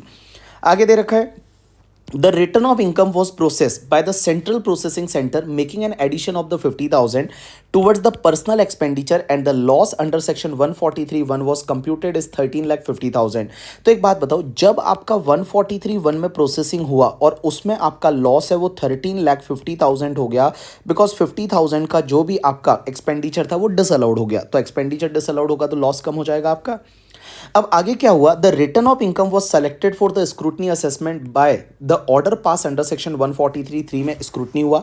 The loss as per the normal provision was reduce to 10,50,000 by making the addition of the 3 lakh. अब उसमें क्या हुआ, 143(3) में स्क्रूटनी हुआ और स्क्रूटनी में आपका लॉस है वो 10,50,000 हो गया। स्क्रूटनी में आपका जो लॉस है वो 10,50,000 हो गया। 10,50,000 आपका स्क्रूटनी में आपका लॉस हो गया। 3 लाख का यहाँ पे लॉस कम हो गया। अब उसके बाद क्या हुआ, the assessment was reopen under section 147 by order pass under section 147। The loss as per the preceding order under section 143(3) was converted into the income of 2 lakh. अब यहाँ पे क्या हुआ, 147 जब हुआ तो 147 में भाई साहब आपकी इनकम जोरदार बढ़ गई और 12,50,000 से आपका इनकम बढ़ गया और यहाँ पे बेटा 2 लाख रुपीज़ का आपका पॉजिटिव इनकम आ गया। 2 लाख रुपीज़ है, यहाँ आपका पॉजिटिव इनकम आ गया। अब आपसे कुछ एमसीक्यूज़ पूछे हुए हैं, तो सबसे पहले हम देखते हैं ये एमसीक्यूज़ क्या बोलते हैं। सबसे पहला, which of the following statement regarding the penalty on addition of 50,000 towards the personal expenditure is correct. एक बात बताइए, पहली चीज़ तो मैं आपको बताऊं कि यहाँ पे जो 50,000 का एड ऑन हुआ, क्या ये अंडर रिपोर्टिंग या मिस रिपोर्टिंग ऑफ इनकम माना जाता है या नहीं? अगर रिटर्न की इनकम और इंटीमेशन की इनकम में चेंज होता है, क्या ये अंडर रिपोर्टेड इनकम माना जाता है या नहीं? Answer is no, this is not treated as under reported income. ये अंडर रिपोर्टेड इनकम नहीं माना जाता और इसमें कोई भी पेनल्टी नहीं लगेगा। तो देखिए यहाँ पे आपका सही आंसर क्या होगा करके, ठीक है, since Z has claim the deduction on amount incurred towards personal expenditure of the director, Z shall be considered to have underreported income. Answer is no, this is wrong. The underreporting on account of claiming personal expenditure of director as deduction can be misreporting. No, misreporting नहीं है. Since addition of 50,000 is an adjustment referred under section 143(1), no penalty is leviable in respect of this addition. तो बेटा यह जो तीसरा part है, third part, this is the right answer. So in simple word मैं बता दूं, यहाँ पे आपका सी जो है वो आपका राइट आंसर होगा। उसके बाद next part, what is the penalty leviable under section 270A as consequence of the assessment under section 143(3) if the addition was not on account of the misreporting? अगर ये misreporting नहीं है, अंडर रिपोर्टिंग है 143(3) में, तो यहाँ पे कितना पेनल्टी होगा? तो एक बात बताओ, मैंने आपको ये बताया हुआ है कि इसके बीच में ये जो डिफरेंस है ना, ये तुम्हारा अंडर रिपोर्टेड इनकम माना जाएगा। तो यहाँ पे आपका अंडर रिपोर्टेड इनकम कितना आ जाएगा? तो मैं बोलूँ 3 लाख रुपीज़ का अंडर रिपोर्टेड इनकम आएगा, क्योंकि लॉस कम हो जाता है। तो 3 लाख रुपीज़ है, यहाँ पे 3 लाख से आपका लॉस कम हुआ, इतना अंडर रिपोर्टेड इनकम है। अब इस पर टैक्स कैसे निकालेंगे? तो जैसे ही आपका लॉस कम हो जाता है या लॉस से इनकम में कन्वर्ट हो जाता है, तो जितना भी अमाउंट होता है डायरेक्टली आप इस पर टैक्स निकाल दीजिए। तो ये जो 3 लाख है, इस 3 लाख पे आप टैक्स निकालेंगे 30% की रेट से, क्योंकि कंपनी का टैक्स रेट 30% है, और उसमें फिर आप एक काम करिए, ऐड कर दीजिए 4% हेल्थ एंड एजुकेशन सेस। तो आपका टैक्स कितना आता है? तो आप क्या करेंगे, देखिए 3 लाख रुपीज़ आप ले लीजिए और उसका आप 30% करिए, तो 30% कम्स टू 3 लाख का 30% कितना आता है? 90,000 आता है। अब ये 90,000 जो आया उसमें आप 4% जो है वो आप हेल्थ एंड एजुकेशन से ऐड कर दीजिए, 93,600 आया और उसका 50% आप पेनल्टी होगा, तो 46,800 का आपका पेनल्टी आ जाएगा। तो 46,800 is your penalty for the under reported income under section 270A। अब एक और चीज समझना, नेक्स्ट एमसीक्यू ये बोलता है what is the penalty leviable under section 270 A at the time of passing of order under section 147 considering that all the addition are on account of the misreporting of income. अब एक बात समझना, अगर ये misreporting of income है, means ये जो है ये मिस रिपोर्टिंग ऑफ इनकम है, तो मैं बताऊं अंडर रिपोर्टेड इनकम ही मिस रिपोर्टेड इनकम बन जाता है। तो यहां पे आपका अंडर रिपोर्टेड इनकम कितना होगा, 12,50,000 होगा।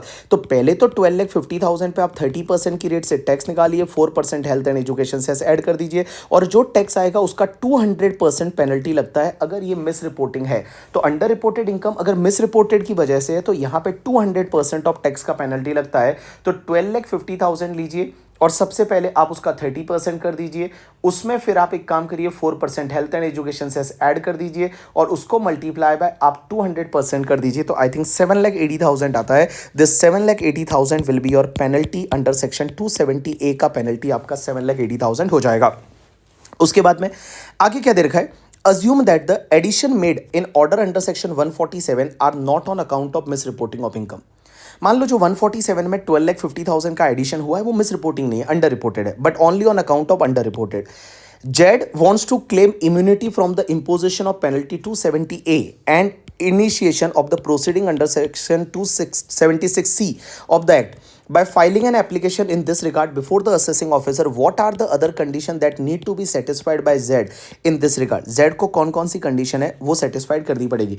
एक बात बताओ, जब भी आपको अंडर रिपोर्टेड इनकम होता है ना और उस पर अगर पेनल्टी लगता है तो उसमें क्या होता है ना कि एक सेक्शन ये बोलती है वहां पे कि अगर मान लो आप जो भी उस पर टैक्स आता है, इंटरेस्ट आता है, वो आप पे कर देते हो, मीन्स जो भी ऑर्डर में दे रखा है, डिमांड नोटिस में दे रखा है, डिमांड नोटिस में जितना टैक्स दे रखा है, इंटरेस्ट दे रखा है, वो आप पे कर लेते हो और इसके अगेंस्ट में आप कहीं पे भी अपील में नहीं जाते हो, तो आप एओ को अप्लाई कर सकते हो और एओ आपका पेनल्टी माफ कर सकता है। आप एओ को अप्लाई कर सकते हो और एओ आपका पेनल्टी है वो माफ कर सकता है। तो दो कंडीशन सेटिस्फाइड करनी पड़ेगी। पहली चीज तो जो भी आपका डिमांड नोटिस में टैक्स दे रखा है, इंटरेस्ट दे रखा है, वो आप पे कर दीजिए। जो 147 का ऑर्डर रहता है उस ऑर्डर के बाद में डिमांड नोटिस आता है, वो डिमांड नोटिस में जितना भी आपका जो भी क्या बोलते हैं टैक्स रहता है, इंटरेस्ट रहता है, वो आप पे कर दीजिए टाइम पे। और आप अपील नहीं करेंगे, आप ऐसा लिख के देते हैं तो ये पेनल्टी आपकी माफ हो सकती है और इसमें बेटा पेनल्टी आपकी माफ की जा सकती है। तो देखो क्या कंडीशन सेटिस्फाइड करनी पड़ेगी। पहली कंडीशन, pay the tax and interest payable as per the order under section 147 within the period specified in the notice of demand. तो नोटिस ऑफ डिमांड में जो पीरियड दे रखा है उसमें आप पे कर दीजिए, पहला कंडीशन सही है। दूसरा, pay the tax as per the order, नहीं टैक्स नहीं, आपको इंटरेस्ट भी पे करना पड़ेगा। Contest the addition made in order after paying the tax and interest, ऐसा कंटेस्ट करने की जरूरत नहीं है। No appeal should be or should have been file against the order, आपको अपील फाइल नहीं करनी है। तो यहाँ पे first and last fourth point, first and fourth word, इसका मतलब है डी है, D will be the right answer करके। ठीक है, चलिए उसके बाद में लास्ट पॉइंट पे चलते हैं। Out of the addition 3 lakh made by order under section 143(3) an amount of 1 lakh is on account of the false entry deliberately made by Z in its books of accounts। Apart from the penalty 270A, what are the other prosecution or penal consequences if any that would be attracted in case of the Z। अब एक बात समझना, अगर मान लो आप जो है वो कोई भी गलत एंट्री करते हो, फॉल्स एंट्री करते हो, मीन्स आप क्या करते हो, फेक एंट्री करते हो, फॉल्स एंट्री करते हो, तो आपको पता है एक सेक्शन हुई है 271A करके एक सेक्शन है। और 271A क्या बोलती है पता है कि भैया जितना आपका फॉल्स एंट्री का अमाउंट है ना उतना का उतना 100% तक आपको पेनल्टी लग जाएगा, 100% तक आपको पेनल्टी लगेगा। और सेक्शन 276C का आपको प्रोसिक्यूशन जेल भी हो सकती है। तो यहाँ पे एक बात बताइए, 3 लाख में अगर 1 लाख रुपीज़ आपका फॉल्स एंट्री वाला है तो जो भी तुम्हारा 1 लाख रुपीज़ है वो 1 लाख रुपीज़ का उतना आपको पेनल्टी लग जाएगा अंडर सेक्शन 271A एंड उसके साथ साथ में आपको प्रोसिक्यूशन 276C का हो सकता है। तो अगर आप फॉल्स एंट्री करते हो उसमें आपको 100% है वो फॉल्स एंट्री के अमाउंट के उतना पेनल्टी लग सकता है करके। ठीक है, तो A will be the right answer. उसके बाद बेटा क्वेश्चन नंबर 18 है वो हम ऑलरेडी कर चुके हैं। क्वेश्चन नंबर 18 है वो मैं आपको ऑलरेडी करा चुका हूं, आप देख सकते हैं। क्वेश्चन नंबर 19 है वो भी मैं ऑलरेडी आपको पहले करा चुका हूं। क्वेश्चन नंबर 19 के बाद में क्वेश्चन नंबर 20। अब एक बात समझना, क्वेश्चन नंबर 20 जो है वो क्वेश्चन नंबर 20 की अगर मैं बात करूं दैट इज FII और नॉन रेजिडेंट टैक्सेशन से रिलेटेड ये क्वेश्चन है। अब एक बात समझना, आप इसको ऐसे ही याद रख सकते हैं FII को। तो FII की जो इनकम होती है ना, पहली चीज़ तो ये है कि अगर कोई फॉरेन इंस्टीट्यूशनल इन्वेस्टर है उसको अगर रूपी डिनोमिनेटेड बॉन्ड्स पे इंटरेस्ट मिलता है तो एक सेक्शन होती है 115A, वो ये बोलती है कि इंटरेस्ट 5% से टैक्सेबल होगा। अगर एफआईआई है और एफआईआई को जो इंडियन कंपनी है उसने रुपी डिनोमिनेटेड बॉन्ड्स इशू किया था और उस पर कोई इंटरेस्ट मिलता है तो उस पर आपको 5% की रेट से टैक्स लग जाएगा। ये कहाँ पे दे रखा है, तो आप चाहिए तो आप कॉम्पैक्ट में एक बार देख सकते हैं। मैं आपको यहीं पे बता देता हूँ। तो कॉम्पैक्ट जो है आपका वॉल्यूम नंबर 2 पे जाएंगे और कॉम्पैक्ट वॉल्यूम नंबर जो 2 है उसमें देखिए क्या दे रखा है। तो कॉम्पैक्ट 2 में अगर आप फर्स्ट टॉपिक देखेंगे that is related to your F I I का कहाँ पे दे रखा है, अरे राजा ये रहा ले एफ आई वाला करके, ठीक है। सो एफ वाला है वो आपको दे रखा है यहाँ पे, देखिए इक्वलाइजेशन लेवी नहीं, इक्वलाइजेशन लेवी से पहले आपका ट्रांसफ़र प्राइसिंग के बाद जो टॉपिक है वो एफआईआई वाला, चलिए यहाँ पे दे रखा है। तो अगर मैं एफआईआई की बात करूँ तो एफआईआई के लिए देखिए सबसे पहले तो आप अगर देखेंगे 115A सेक्शन, तो 115A सेक्शन की अगर मैं बात करूँ तो 115A में क्या बोलता है कि अगर इंटरेस्ट पेबल टू एफआईआई और क्यूएफआई को for the investment made in the RDB of Indian company और government security up to 30th June 2023 और in respect of investment made by the पेई in the municipal debt security from 1/4/2020 से लेके 30th June 2023 तक उस पर 5% की rate से बेटा यहाँ पे टैक्स लगेगा। तो एफआईआई को अगर किसी इंडियन कंपनी से रूपी डिनोमिनेटेड बॉन्ड्स पे, आरडीबी का मतलब होता है रूपी डिनोमिनेटेड बॉन्ड्स पे या गवर्नमेंट सिक्योरिटी पे कोई इंटरेस्ट मिलता है that is going to be taxable at the rate 5%। और उसके साथ साथ में बेटा यहाँ टीडीएस भी 5% की रेट से आता है अंडर सेक्शन 194 LD पे करके, ठीक है। अब एक और चीज समझना यहाँ पे, इसके बाद में एक एफआईआई के लिए सेपरेट सेक्शन और होती है दैट इज द 115AD। और 115AD क्या बोलती है कि अगर कोई भी एफआईआई है, एफआईआई को सिक्योरिटी पे कोई भी कैपिटल गेन होता है, इंटरेस्ट या डिविडेंड मिलता है तो उस पर कैसे टैक्स लगेगा, तो अपन एफआईआई की बात करेंगे। तो एफआईआई को देखो अगर कोई भी लॉन्ग टर्म कैपिटल गेन हुआ ना, किसी भी सिक्योरिटी पे लॉन्ग टर्म कैपिटल गेन हुआ उस पर 10% से टैक्स लगाओ, शॉर्ट टर्म कैपिटल गेन पे 30% से टैक्स लगाओ और जो भी इंटरेस्ट होता है उस पर 20% से टैक्स लगाओ एंड एसटीसीजी ट्रिपल वन वाला है उस पर 15% से टैक्स लगाओ। तो आप इसको ऐसे भी याद रख सकते हैं, कैसे पता है, 10%, 20% एंड 30%। आप इसको ऐसे याद रखिए ना, एलटीसीजी हुआ तो 10%, आपको कोई भी इनकम हुई सिक्योरिटी पे तो उस पर आपको 20% करके इनकम हुई तो उस पर आपको 20% and short term capital gain हुआ तो उस पर आपको 30%। तो ऐसे याद रखो ना 10%, 20% एंड 30%।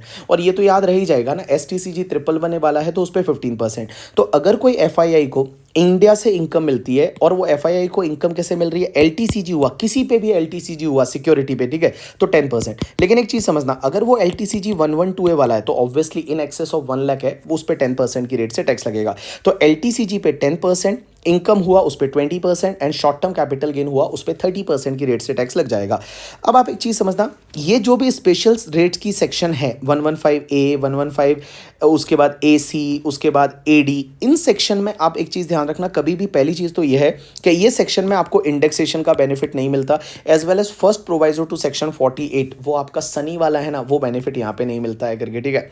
उसके बाद में ये सेक्शंस है, ये मैंडेटरी रहती है, इसके सामने किसी भी खर्चे का डिडक्शन नहीं मिलता। ये 115A से लेके और 115AD तक की सेक्शन है, इसके सामने किसी भी खर्चे का डिडक्शन है वो आपको नहीं मिलता, as well as deduction under chapter 6 से भी नहीं मिलता। एक एक्सेप्ट 80LA का डिडक्शन मिलता है, जो IFSC में लोकेटेड यूनिट होती है उनको 80LA का डिडक्शन मिलता है, उसके अलावा कोई भी डिडक्शन नहीं मिलता। लेकिन रॉयल्टी FTS के सामने आप डिडक्शन ले सकते हैं अंडर चैप्टर 6A करके, ठीक है। चलिए अब आप एक काम करिए, अपन एक काम करते हैं कि सीधा उस क्वेश्चन पे चलते हैं जो अपन देख रहे थे। तो इस क्वेश्चन में अगर आप देखते हो यहाँ पे, तो देखिए सबसे पहला यहाँ पे दे रखा है that is the NINC, a notified foreign institutional investor means FII है, derive the following income from the financial year 20 to 23। यहाँ पे दे रखा है interest received on the investment in the rupee denominated bonds of the ABC limited and Indian company, investment was made in the 17-18 of 8,50,000 का investment किया था। अब एक बात समझना, यहाँ पे नॉट 8,50,000 का इन्वेस्टमेंट नहीं किया था, 8,50,000 का इंटरेस्ट रिसीव्ड हुआ है। अब इंटरेस्ट रिसीव्ड हुआ है FII को किस पे, रूपी डिनोमिनेटेड बॉन्ड्स पे ऑफ द ABC लिमिटेड, और इन्वेस्टमेंट है वो 17-18 में किया था। एक बात बताऊं, ये इंटरेस्ट पे टैक्स रेट कौन सी रहेगी, 5% रहेगी। लेकिन है ना, आप मुझे यहाँ पे ऐसा कॉन्ट्राडिक्ट करोगे, आप बोलोगे कि सर 8,50,000 है वो ग्रॉस बेसिस पे टैक्सेबल होगा, आंसर इज यस। अब एक और चीज़ समझना, आप मुझे ये भी तो पूछ सकते हो कि सर 8,50,000 है वो नेट इंटरेस्ट है या ग्रॉस इंटरेस्ट है, क्योंकि आपने थोड़ी देर पहले तो ये बताया था कि अगर यहाँ इंटरेस्ट रिसीव्ड वर्ड दिया है तो ये मानना है ये आफ्टर TDS है। तो क्या हम ऐसा मानेंगे कि दिस 8,50,000 इज फॉर 95% और उसको 100% ऐसा करना पड़ेगा? एक बात बताऊं, जब आईसीआई ने ये एग्जाम में क्वेश्चन दिया था तो इसको ग्रॉस अप नहीं किया था। आईसीआई ने बोला कि ये ग्रॉस इंटरेस्ट ही है। अब यार उस टाइम पे जब ये क्वेश्चन आया था, आज से 3-4 साल पहले आया होगा आई थिंक क्वेश्चन, यार 2 साल हो गए होंगे मोस्टली। तो जब ये क्वेश्चन आया था तो आईसीआई ने क्या माना, इसको ग्रॉस माना। लेकिन आजकल आईसीआई क्या कर रही है, जहाँ जहाँ इंटरेस्ट रिसीव्ड वर्ड देती है वहाँ बोलती है कि नहीं नहीं, it is a net of TDS, तो इसको नेट ऑफ टीडीएस मानती है। अब आपको एग्जाम में क्या करना है, देखो एग्जाम में तो अगर आपको इंटरेस्ट रिसीव्ड वर्ड दे दे और ऑब्वियसली इसमें टीडीएस आता है, तो टीडीएस आता है अंडर सेक्शन 194, कौन सी सेक्शन थी, आई थिंक 194। अभी तो अपन ने देखा था कि टीडीएस की जो सेक्शन थी इसमें टीडीएस भी आएगा, और इसमें जो टीडीएस की जो सेक्शन थी, दैट सेक्शन इंटरेस्ट में जो टीडीएस की सेक्शन है 194 एलडी, तो 194 एलडी में से टीडीएस भी तो 5% की रेट से आएगा। तो क्या हम इसको ग्रॉस अप करना चाहिए, ये नेट इंटरेस्ट मान सकते हैं? Answer is yes. आपको आज की डेट में अगर ये क्वेश्चन आता है इसको नेट मानना है, उस टाइम पे इंस्टीट्यूट ने नहीं कंसीडर किया था, बट आजकल ये सजेस्टेड आंसर दे रहे हैं। उसमें क्या कर रहे हैं, जहाँ जहाँ इंटरेस्ट रिसीव वर्ड है ना उसमें बोलते हैं नेट ऑफ टीडीएस है। तो आप क्या करेंगे, 850 divide by 95% multiply by 100, but पहले के सजेस्टेड में उन्होंने 850 को ऐसे ही ग्रॉस इंटरेस्ट माना था। अब एक बात समझना, इंटरेस्ट ऑन सिक्योरिटी, जो इंटरेस्ट ऑन सिक्योरिटी है, कोई दूसरी सिक्योरिटीज रहेगी उस पर उनको इंटरेस्ट मिला 17,32,000 का, उस पर एक्सपेंसेस 26,000 का है, has been incurred to earn such income. अब एक बात समझना, यहाँ पे ये 26,000 का जो इंटरेस्ट है ना, ये अलाउ नहीं होगा, क्योंकि ग्रॉस बेसिस पे इंटरेस्ट ऑन सिक्योरिटी टैक्सेबल होगा and it is going to be taxable at the rate 20% under section 115 AD में। क्योंकि मैंने आपको क्या बोला, 10%, 20%, 30%। 10% है वो लॉन्ग टर्म पे लगाइए, 20% इंटरेस्ट डिविडेंड पे लगाइए, और 30% है वो शॉर्ट टर्म पे लगाइए। कोई भी सिक्योरिटी हो उसमें आपको 10, 20, 30 है वो आपको चलाना है। आगे दे रखा है income from sale of the security and shares, ये सिक्योरिटी एंड शेयर सेल करने से सबसे पहले उन्होंने बॉन्ड्स बेचे किसी जुपिटर लिमिटेड कंपनी के, जो कि परचेज किए थे 5 मई 2019 को, एंड उसका सेल है 7 मार्च 2023 को। तो पहली चीज़ तो यहाँ पे लॉन्ग टर्म है, तो 47 लाख में से जो भी आपका 32 लाख है वो आप लेस कर दीजिए, तो यहाँ पे आपका बचता है आई थिंक 15 लाख रुपीज़। तो 15 लाख रुपीस बचेगा। लॉन्ग टर्म पे आपको 10% की रेट से टैक्स लगेगा, तो just taxable at the rate 10%। उसके बाद listed shares of the earth limited, earth limited के लिस्टेड शेयर है, डेट ऑफ परचेज 2022 में है, एंड आपने सेल कर रहे हैं 9 फेब 2023 को। So this period of holding is you know that not more than 1 year, ये 1 ईयर से भी ज़्यादा नहीं है, तो यहाँ पे शॉर्ट टर्म होगा। एंड बोला है S T T paid both at the time of purchase and at the time of sale, तो यहाँ पे जो भी आपका गेन आएगा that will be taxable at the rate 15% under section 111A में ये 15% से टैक्सेबल हो जाएगा। एंड बेटा जो अनलिस्टेड इक्विटी शेयर है मार्स लिमिटेड के, अनलिस्टेड इक्विटी शेयर है, 2022 में खरीदा था एंड उसको 2023 में ही आप बेच रहे हैं, इसमें भी आपका पीरियड है वो 2 साल से ज़्यादा नहीं है, तो जो भी कैपिटल गेन आएगा that is going to be taxable at the rate 30%, क्योंकि ये आपका शॉर्ट टर्म कैपिटल गेन आएगा, and short term capital gain is going to be taxable at the rate 30%। तो इसको आप ऐसे याद रख सकते हैं एफआईआई वाले क्वेश्चन को, कि देखो पहली चीज़ है, अगर मान लो उनको रूपी डिनोमिनेटेड बॉन्ड्स पे अगर इंटरेस्ट मिलता है या गवर्नमेंट सिक्योरिटी पे मिलता है, then it is taxable at the rate 5% under section 115A।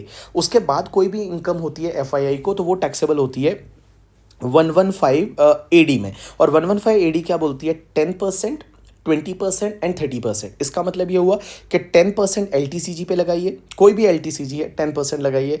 उसके बाद जो इनकम होती है मीन्स इंटरेस्ट एंड डिविडेंड होता है उस पर 20% लगाइए, और जो भी तुम्हारा शॉर्ट टर्म कैपिटल गेन है उस पर आप 30% है वो लगाइए। बट 111A वाला है देन आपको 15% की रेट से टैक्स लगाना है। तो आप यहाँ चेक करेंगे आपको मिल जाएगा।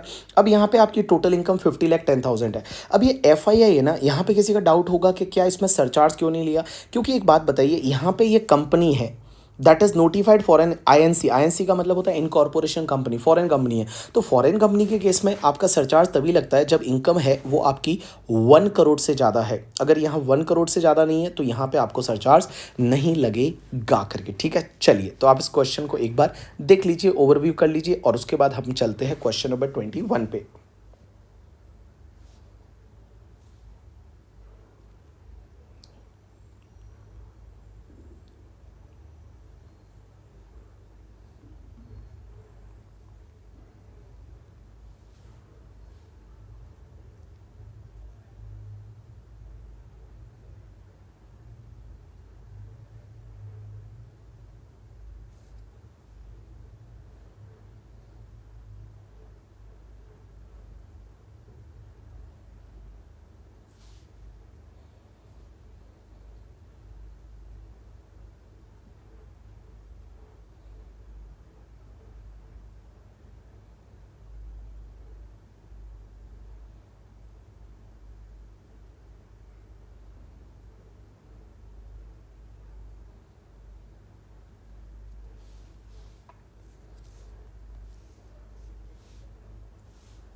चलिए अब अपन चलते हैं एक और नेक्स्ट क्वेश्चन, और ये क्वेश्चन बहुत ही प्यारा है, ट्रांसफर प्राइसिंग का क्वेश्चन है यार, और मस्त वाला क्वेश्चन है, मार्क कर सकते हैं इसको आईएमपी, क्योंकि बहुत सारे कॉन्सेप्ट यहाँ पे कवर होने वाले हैं आपके। यहाँ पे देखिए भाई साहब बहुत सारे क्वेश्चन है वो यहाँ पे कवर करें, एक ही क्वेश्चन में मैंने इतना सारा डाल दिया है ना। आप बोलेंगे सर क्या सर ये एक ही क्वेश्चन था, तो चलिए देखिए क्या लिखा हुआ है।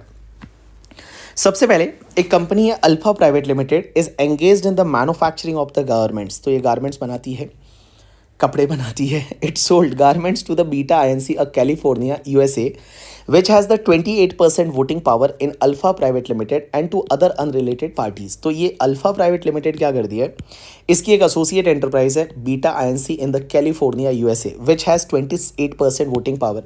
तो देखिए 26% और मोर का equity share holding voting power हो गया, तो दोनों एसोसिएट एंटरप्राइज बन गई। अब एक बात समझना, आगे क्या दे रखा है। During the previous year 22-23, Alpha Private Limited sold 2 lakh pieces of the T-shirt at the rate USD 6 per piece to the Beta INC। Means इन्होंने क्या किया पता है कि एक कंपनी जो अल्फा लिमिटेड है, इस अल्फा लिमिटेड ने अपनी एसोसिएट एंटरप्राइज को, मैं इसको ए लिमिटेड बोल दूँ, ए लिमिटेड एंड बी लिमिटेड, ये दोनों एसोसिएट एंटरप्राइज है, और इसने क्या किया, इसको कुछ गुड्स सेल किया है। और बेटा ये दोनों आपस में एसोसिएट एंटरप्राइज है, और इन्होंने जो गुड सेल किया है वो कितना गुड सेल किया है, 2 लाख पीसेस सेल किया है USD 6 पे। तो यहाँ पे 2 लाख पीसेस सेल किए हैं एट द रेट USD 6 है, उससे सेल किए हैं। ठीक है, चलिए आगे क्या दे रखा है। The identical shirts were sold to the other unrelated party at USD 8 पर पीस। अब एक बात समझना, ये तो एसोसिएट एंटरप्राइज को किया, बट ये आइडेंटिकल शर्ट है ना, ये दूसरों को भी सेल करते हैं, बट दूसरों को कितने में सेल करते हैं, $8 में, $8 पर पीस। मीन्स यहाँ पे चिटिंग हो रही है, यहाँ पे जो $6 पर पीस में सेल कर रहे हैं, यहाँ पे कुछ ना कुछ चिटिंग कर रहे हैं। However the terms of the sales to the Beta INC included provision for guarantee by the Beta INC to the Bank of America on the loan of 10 crore availed by the company from the Bank of America। अब एक बात समझना, यहाँ पे क्या हुआ कि इन्होंने बैंक ऑफ अमेरिका से एक लोन लिया है 10 करोड़ का, और वो 10 करोड़ के लोन पे उसकी जो एसोसिएट एंटरप्राइज है ना, उसने गारंटी दी है, और इसकी वजह से हो सकता है उसको कम रेट में सेल कर रहे हैं। And providing the company access to the Beta INC database on the market trend in the Asia। और ये लोग क्या कर रहे हैं कि जो Beta INC का डेटाबेस है ना, वो डेटाबेस का हमको एक्सेस भी मिला है, तो वो एक्सेस मिलने की वजह से उसको कम में सेल कर रहे होंगे। The interest paid by Alpha Private Limited on the Bank of America loan for the financial year ended 31st March 2023 amounts to rupees 200 lakh। 200 lakh का जो है वो उन्होंने इस साल में इंटरेस्ट पे किया है। आगे दे रखा है, Alpha Private Limited paid 1% to the Beta INC for providing the guarantee on the loan from Bank of India, Bank of America sorry. तो बैंक ऑफ अमेरिका से जो लोन लिया ना, उसके लिए ये अल्फा लिमिटेड ने बीटा लिमिटेड को 1% है वो गारंटी फीस दिया है। कितना दिया है, 1% गारंटी फीस दिया है। लेकिन market rate for availing guarantee for the similar transaction is 2%। Market में अगर यही गारंटी लेने जाते तो 2% लगता। इसका मतलब एक बात बताओ, अपने को यहाँ पे फायदा हो रहा है। फायदा कितने का हो रहा है, तो 10 करोड़ का लोन है। अब आप एक बात बताइए, 10 करोड़ रुपीस का लोन है और उस पे अपने को सिर्फ 1% ही गारंटी जो कमीशन देना पड़ रहा है, बट अगर हम बाहर किसी से यही गारंटी लेते तो 2% देना पड़ता। तो मैं बताऊं 10 करोड़ पे अगर आप 1% कैलकुलेट करेंगे तो it's comes to the 10 lakh rupees. तो यहाँ पे हमको 10 लाख रुपीस का फायदा हो रहा है। 10 लाख रुपीस का हमको बेनिफिट मिल रहा है। किससे मिल रहा है, अपनी एसोसिएट एंटरप्राइज से मिल रहा है। उसके साथ में आगे क्या हो रहा है, Alpha Private Limited also paid the 7 lakh to Beta INC towards the cost incurred in providing the access of its database। उसका जो database यूज कर रहे हैं उसके लिए उसको हम कितना पे कर रहे हैं, 7 lakh। But if the company had obtained the similar database from the unrelated party, the cost would have been the 12 lakh। हम अगर ये database किसी unrelated party से लेते तो हमको 12 lakh पे करना पड़ता। तो मैं बताऊँ यहाँ पे 5 लाख रुपीज़ का और अपने को नेट बेनिफिट हो रहा है, because we are paying to associate enterprises only 7 lakh, but अगर हम ये बाहर से लेते तो हमको 12 लाख पे करना रहता। तो यहाँ पे 5% का 5 लाख का आपको और एडिशनल बेनिफिट हो रहा है। आगे क्या दे रखा है, beta INC markets apparels globally under its brand name. Beta INC है वो ग्लोबली अपने जो अपैरल्स है उसको बेचती है। It's sale in the many country including India through a e-commerce operator at a price which is generally mark up at 50% of its cost of purchase। Means ये India में भी गुड्स बेचते हैं, पूरे वर्ल्ड में बेचते हैं ई कॉमर्स ऑपरेटर के थ्रू एक कोई ई कॉमर्स ऑपरेटर है, ये ई कॉमर्स ऑपरेटर कौन है अभी अब बताएंगे ये आगे। Beta INC market apparels globally under the brand name and it sell many country including India through the e-commerce operator at a price which is generally marked up at 50% of its cost of purchase. During the financial year 22-23, its sales in India was 2.8 crore through the e-commerce operator, that is the fee e-commerce limited London, which does not have any permanent establishment in the India. तो इस साल में क्या हुआ बताए कि इनका 2.8 करोड़ का गुड्स है वो इन्होंने एक ई कॉमर्स ऑपरेटर के थ्रू बेचा जिसका नाम है that is the fee e com limited, London की कंपनी है और जिसका इंडिया में कोई भी परमानेंट एस्टेब्लिशमेंट नहीं है।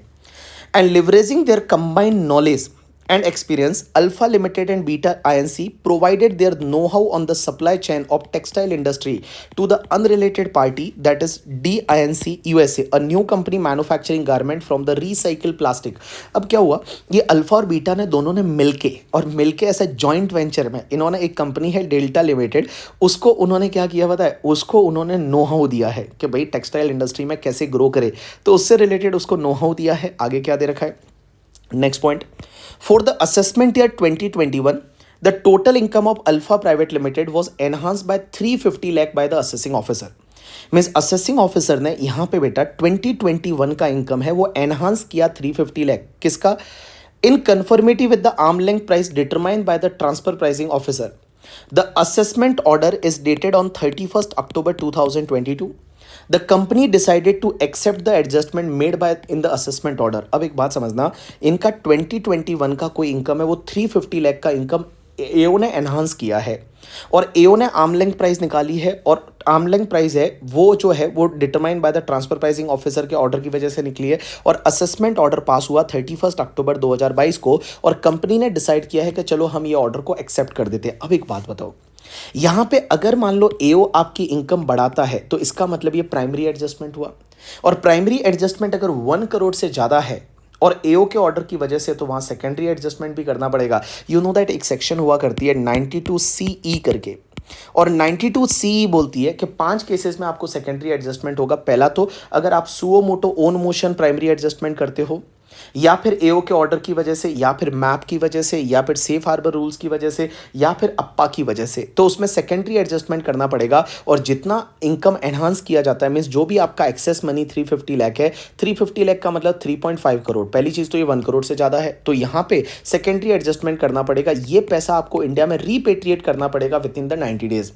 90 डेज कहां से काउंट होता है, असेसमेंट ऑर्डर के केस में बेटा ऑर्डर की डेट से 90 डेज काउंट होता है। 90 डेज के अंदर अंदर वो पैसा इंडिया में रीपेट्रिएट करना पड़ेगा। अगर आपने रीपेट्रिएट नहीं किया तो ये माना जाएगा आपने अपनी एसोसिएट एंटरप्राइज को लोन दिया है और फिर उसमें इंटरेस्ट इनकम है वो हर साल आपकी इनकम में जोड़ते जाएंगे। आगे क्या दे रखा है देखिए, Mr. Philip was a director of R&D of the Alpha Private Limited up to 31st March 2018.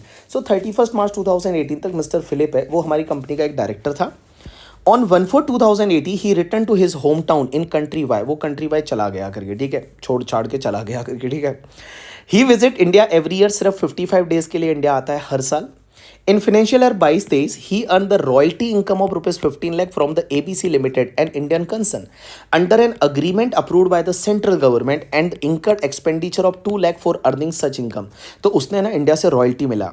पहली चीज़ तो वो बंदा सिर्फ 55 डेज के लिए इंडिया में इस साल आया है तो यहीं से पता चल रहा है वो नॉन रेजिडेंट है, क्योंकि इंडिया में रहने के लिए कंडीशन, बेसिक कंडीशन तो सेटिस्फाइड करनी पड़ेगी एक आधी, तो यहाँ तो एक भी सेटिस्फाइड नहीं कर रहा है तो पहली चीज़ तो ये नॉन रेजिडेंट है। अब इस साल में ये नॉन रेजिडेंट है और उसको इंडिया से रॉयल्टी मिल रहा है और रॉयल्टी मिल रहा है और ये अग्रीमेंट सेंट्रल गवर्नमेंट ने अप्रूव किया है। तो अभी अपन ने पढ़ा था सेक्शन 115A लग जाएगा and this royalty is taxable at the rate 10% की रेट से वो रॉयल्टी टैक्सेबल हो जाएगी।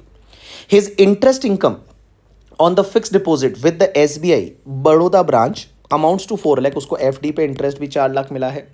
His business income in country Y for the financial year 22-23 in USD 22,172 and interest on saving bank account in country Y for that year is USD 1472। आपसे पूछा है assume the rate of exchange of 1 USD is 80 and 1 year marginal cost of fund lending rate of SBI as on 1/4/2021 वो 10% है and as on 1/4/2022 है वो आपका 10.25% है। अब आपसे कुछ क्वेश्चन पूछे हुए हैं, वो क्वेश्चन के आंसर आपको करने हैं। सबसे पहला choose the correct alternative for the following MCQs. पहला, what is the due date by which the Alpha Private Limited must receive the excess money consequent to the arm length price adjustment made in the assessment order for the assessment year 2021। अब एक बात बताओ, इसमें assessment order का date क्या है? तो आप देखेंगे यहाँ असेसमेंट ऑर्डर का डेट है वो 31 अक्टूबर 2022 दे रखा है। तो 31 अक्टूबर 2022 दे रखा है, तो इसके बाद में मैं आपको बताऊं 90 डेज के अंदर अंदर वो पैसा इंडिया में रिपेट्रिएट करना पड़ेगा। तो अगर आप 90 डेज काउंट करेंगे तो आप एक काम करिए, सबसे पहले आपके नवंबर के 30 डेज, दिसंबर के 31 डेज, और आपके जनवरी के कितने आ जाएंगे? 29 डेज आ जाएंगे। तो जनवरी के 29 डेज, इसका मतलब आपको 29 जनवरी 2023 तक वो पैसा इंडिया में रिपेट्रिएट करना पड़ेगा। जो एक्सेस मनी है वो 29 जनवरी 2023 तक इंडिया में रिपेट्रिएट करना पड़ेगा। अगर आपने इस डेट तक रिपेट्रिएट नहीं किया तो ये माना जाएगा आपने अपनी एसोसिएट एंटरप्राइज को लोन दिया है और उसमें फिर इंटरेस्ट इनकम आपकी इनकम में जोड़ देंगे। Next part, what is the amount of interest which would be added to the total income of Alpha Limited for the assessment year 23-24 if the excess money referred in MCQ number 1 is not repatriated till 31st March 2023? तो आपने 31st मार्च 2023 तक अगर वो पैसा repatriate नहीं किया तो क्या होगा बेटा? देखिए, पहली चीज तो आपका एक्सेस मनी है कितना? तो एक्सेस मनी वहां पे 350 लाख है। तो आप एक काम करिए, सीधा ले लीजिए 350 लाख का मतलब 3 करोड़ एंड 50 लाख रुपीज। अब इस पे आपको कौन सी रेट से इंटरेस्ट लेना है? तो देखिए बेटा, यहां पे इंटरेस्ट की रेट क्या रहती है? पहली चीज आपको ये देखना है कि ट्रांजैक्शन है वो डिनोमिनेटेड इन इंडियन करेंसी है और फॉरेन करेंसी। अगर ये इंडियन करेंसी है तो आप एक काम करिए, जिस प्रीवियस ईयर की इनकम बन रही है उस प्रीवियस ईयर के 1 अप्रैल का एसबीआई का 1 ईयर का marginal cost of landing rate में 3.25% ऐड कर दीजिए। और अगर ये फॉरेन करेंसी है तो जिस ईयर की ये इनकम बन रही है उस ईयर का 30 सितंबर का 6 मंथ का लिबोर लीजिए और उसमें 3% ऐड कर दीजिए। पहली चीज तो ये ट्रांजैक्शन आपका इंडियन करेंसी में है। और जब ट्रांजैक्शन आपका इंडियन करेंसी में, तो आप एक काम करिए कि जो एसबीआई का 1 ईयर का लैंडिंग रेट है, तो एसबीआई का 1/4/2022 का लैंडिंग रेट 10.25% दे रखा है। तो आप एक काम करिए, यहां पे 10.25% प्लस 3.25% कर दीजिए, तो आपका 13.5% का आपका रेट हो जाएगा और मल्टीप्लाई बाय कितने दिन के लिए? तो अगर आप नंबर ऑफ डेज काउंट करेंगे तो आप नवंबर के ले लीजिए 30 डेज, नवंबर 30 डेज, उसके बाद दिसंबर के 31 डेज, जनवरी के 31 डेज, फेब के 28 डेज एंड मार्च के 31 days. It's comes to the 151 days. तो मल्टीप्लाई करिए 151 डेज डिवाइड करिए 365 डेज से और आप देखिए यहाँ पे टोटल इंटरेस्ट कितना आ रहा है। तो आप क्या करेंगे? देखिए 3 करोड़ 50 लाख पहले आप ले लीजिए और 3 करोड़ 50 लाख मल्टीप्लाई बाय आप करिए 13.5% और जो भी आता है डिवाइड करिए 365 और मल्टीप्लाई कर दीजिए 151 से। तो आप देखिए कितना आ रहा है यहाँ पे, आई थिंक यहाँ पे 19,54,726 आ रहा है। So D will be the right answer. ये तुम्हारा राइट आंसर होगा। 19,54,726 पॉइंट आपका समथिंग आ रहा है 02 करके, ठीक है। So this will be your right answer. ये आपका इंटरेस्ट इनकम बनेगा। अब एक और चीज समझना, in case of Alpha Private Limited is not able to repatriate the excess money referred in MCQ number 1 from the Beta INC, what is the additional income tax it should pay so that there is a no secondary adjustment? आपको पता है इस section में एक amendment हुआ था और वो अमेंडमेंट ये बोलता है कि अगर आप ये पैसा रिपेट्रिएट नहीं कर पाते तो आप एक काम करिए ना, सीधा आप 18% टैक्स पे कर दीजिए गवर्नमेंट को। तो जो भी तुम्हारा एक्सेस मनी है 350 लाख मल्टीप्लाई बाय 18% की रेट से टैक्स लीजिए, उसमें 12% surcharge and 4% health and education cess आप ऐड कर दीजिए। तो कितना अमाउंट आता है उतना आप टैक्स पे कर दीजिए। तो देखिए 3 करोड़ 50 लाख आप लीजिए अपने कैलकुलेटर में और 3 करोड़ 50 लाख लिया, उसमें आप उसका पहले 18% कर दीजिए और 18% करके इसमें 12% आप ऐड कर दीजिए करके, ठीक है। और उसमें फिर आप 4% और ऐड कर दीजिए। तो आई थिंक आता है तुम्हारा 73,38,240 आता है, उतना टैक्स आप पे कर दीजिए। आगे क्या दे रखा है? What would be the most appropriate method for determining arm length price in respect of transaction between Alpha Private Limited and Beta INC who leverage their combined knowledge and provide technical knowledge on the supply chain to the Delta INC? अब एक बात समझना, ये दोनों मिलके क्या कर रहे थे कि जो Delta INC करके जो कंपनी है उसको ये लोग जो है वो नो हाउ दे रहे थे, कंबाइंड नॉलेज दे रहे थे। अब एक बात समझना, इसमें क्या होता है, जब भी आप कोई जॉइंट वेंचर में काम करते हो तो वहां पे कौन सी मेथड से आर्म लेंथ प्राइस निकाली जाती है पता है? That is the profit split method. आपकी प्रॉफिट स्प्लिट मेथड है वो मोस्ट अप्रोप्रिएट मेथड होती है। जब भी आप कोई जॉइंट वेंचर में काम करते हो तो आपको मोस्ट अप्रोप्रिएट मेथड है वो प्रॉफिट स्प्लिट मेथड है, और प्रॉफिट स्प्लिट मेथड से आपको क्या करना पड़ेगा, आर्म लेंथ प्राइस है वो निकालनी पड़ेगी जब आप जॉइंट वेंचर में काम करते हो और वहां पे जो इंटेंजिबल वगैरह ऐसा कुछ है करके, ठीक है, तो उसमें क्या होता है, प्रॉफिट स्प्लिट मेथड है, उससे आर्म लेंथ प्राइस निकाली जाती है। चलिए, उसके बाद में और भी कुछ क्वेश्चन पूछे हुए हैं। क्वेश्चन नंबर डिस्क्रिप्टिव में चलते हैं। पहला question, compute the total income and tax liability of Dr. Philip under the Income Tax Act 1961 on the assumption that there is no DTAA between India and country Y. Determine the amount of tax deducted at source from the royalty and interest paid or payable to Mr. Philip. Is Philip is required to file his income tax return in the India or not? तो पहली चीज तो एक बात बताइए, ये जो बंदा फिलिप है, फिलिप से रिलेटेड इंफॉर्मेशन इस वाले पैराग्राफ में दे रखी थी। ये पैराग्राफ है, इसमें आप देखिए तो फिलिप जो है, पहली चीज तो वो नॉन रेजिडेंट है, और नॉन रेजिडेंट है तो उसको जो भी एक तो ये रॉयल्टी मिला है इंडिया से, तो रॉयल्टी का जो इनकम है और गवर्नमेंट ने अग्रीमेंट को अप्रूव किया है, royalty is taxable at the rate 10% under section 115A। और जो इसको यहाँ पे इंडिया में एक और बैंक ऑफ बड़ौदा से इंटरेस्ट मिला है, that is going to be taxable. क्योंकि नॉन रेजिडेंट के लिए है ना, सिर्फ इंडियन इनकम टैक्सेबल होती है। उसकी जो कंट्री वाई की इनकम है, ये वाली 22,172 एंड $1472 है, ये इंडिया में टैक्सेबल नहीं होगा, क्योंकि नॉन रेजिडेंट के लिए सिर्फ इंडिया की इनकम है वो टैक्सेबल होती है। टैक्सेबल कौन सी रेट से होगी, तो मैं बता दूं आपका, ये 115A वाला रॉयल्टी 10% से ग्रॉस बेसिस पे टैक्सेबल होगा, उसके सामने ये खर्चा अलाउ नहीं होगा, और 4 लाख का जो इंटरेस्ट है वो आपका स्लैब रेट से टैक्सेबल हो जाएगा। क्या उसको रिटर्न फाइल करना पड़ेगा क्या? देखो, पहली चीज ये है कि दोनों में टीडीएस कटेगा, मीन्स इंटरेस्ट पे भी टीडीएस कटेगा। अब इंटरेस्ट पे यहाँ 194A में टीडीएस नहीं कटेगा, क्योंकि 194A में तो जब आप रेजिडेंट पर्सन को बैंक इंटरेस्ट देती है तो टीडीएस कटता है, यहाँ तो नॉन रेजिडेंट है तो 194A में टीडीएस नहीं कटेगा, 195 में टीडीएस कटेगा, और तुम्हारा जो इंटरेस्ट है वो वाला उस पर भी टीडीएस कटेगा। अब एक चीज समझना, क्या उसको रिटर्न फाइल करना पड़ेगा, यानी आंसर इज यस।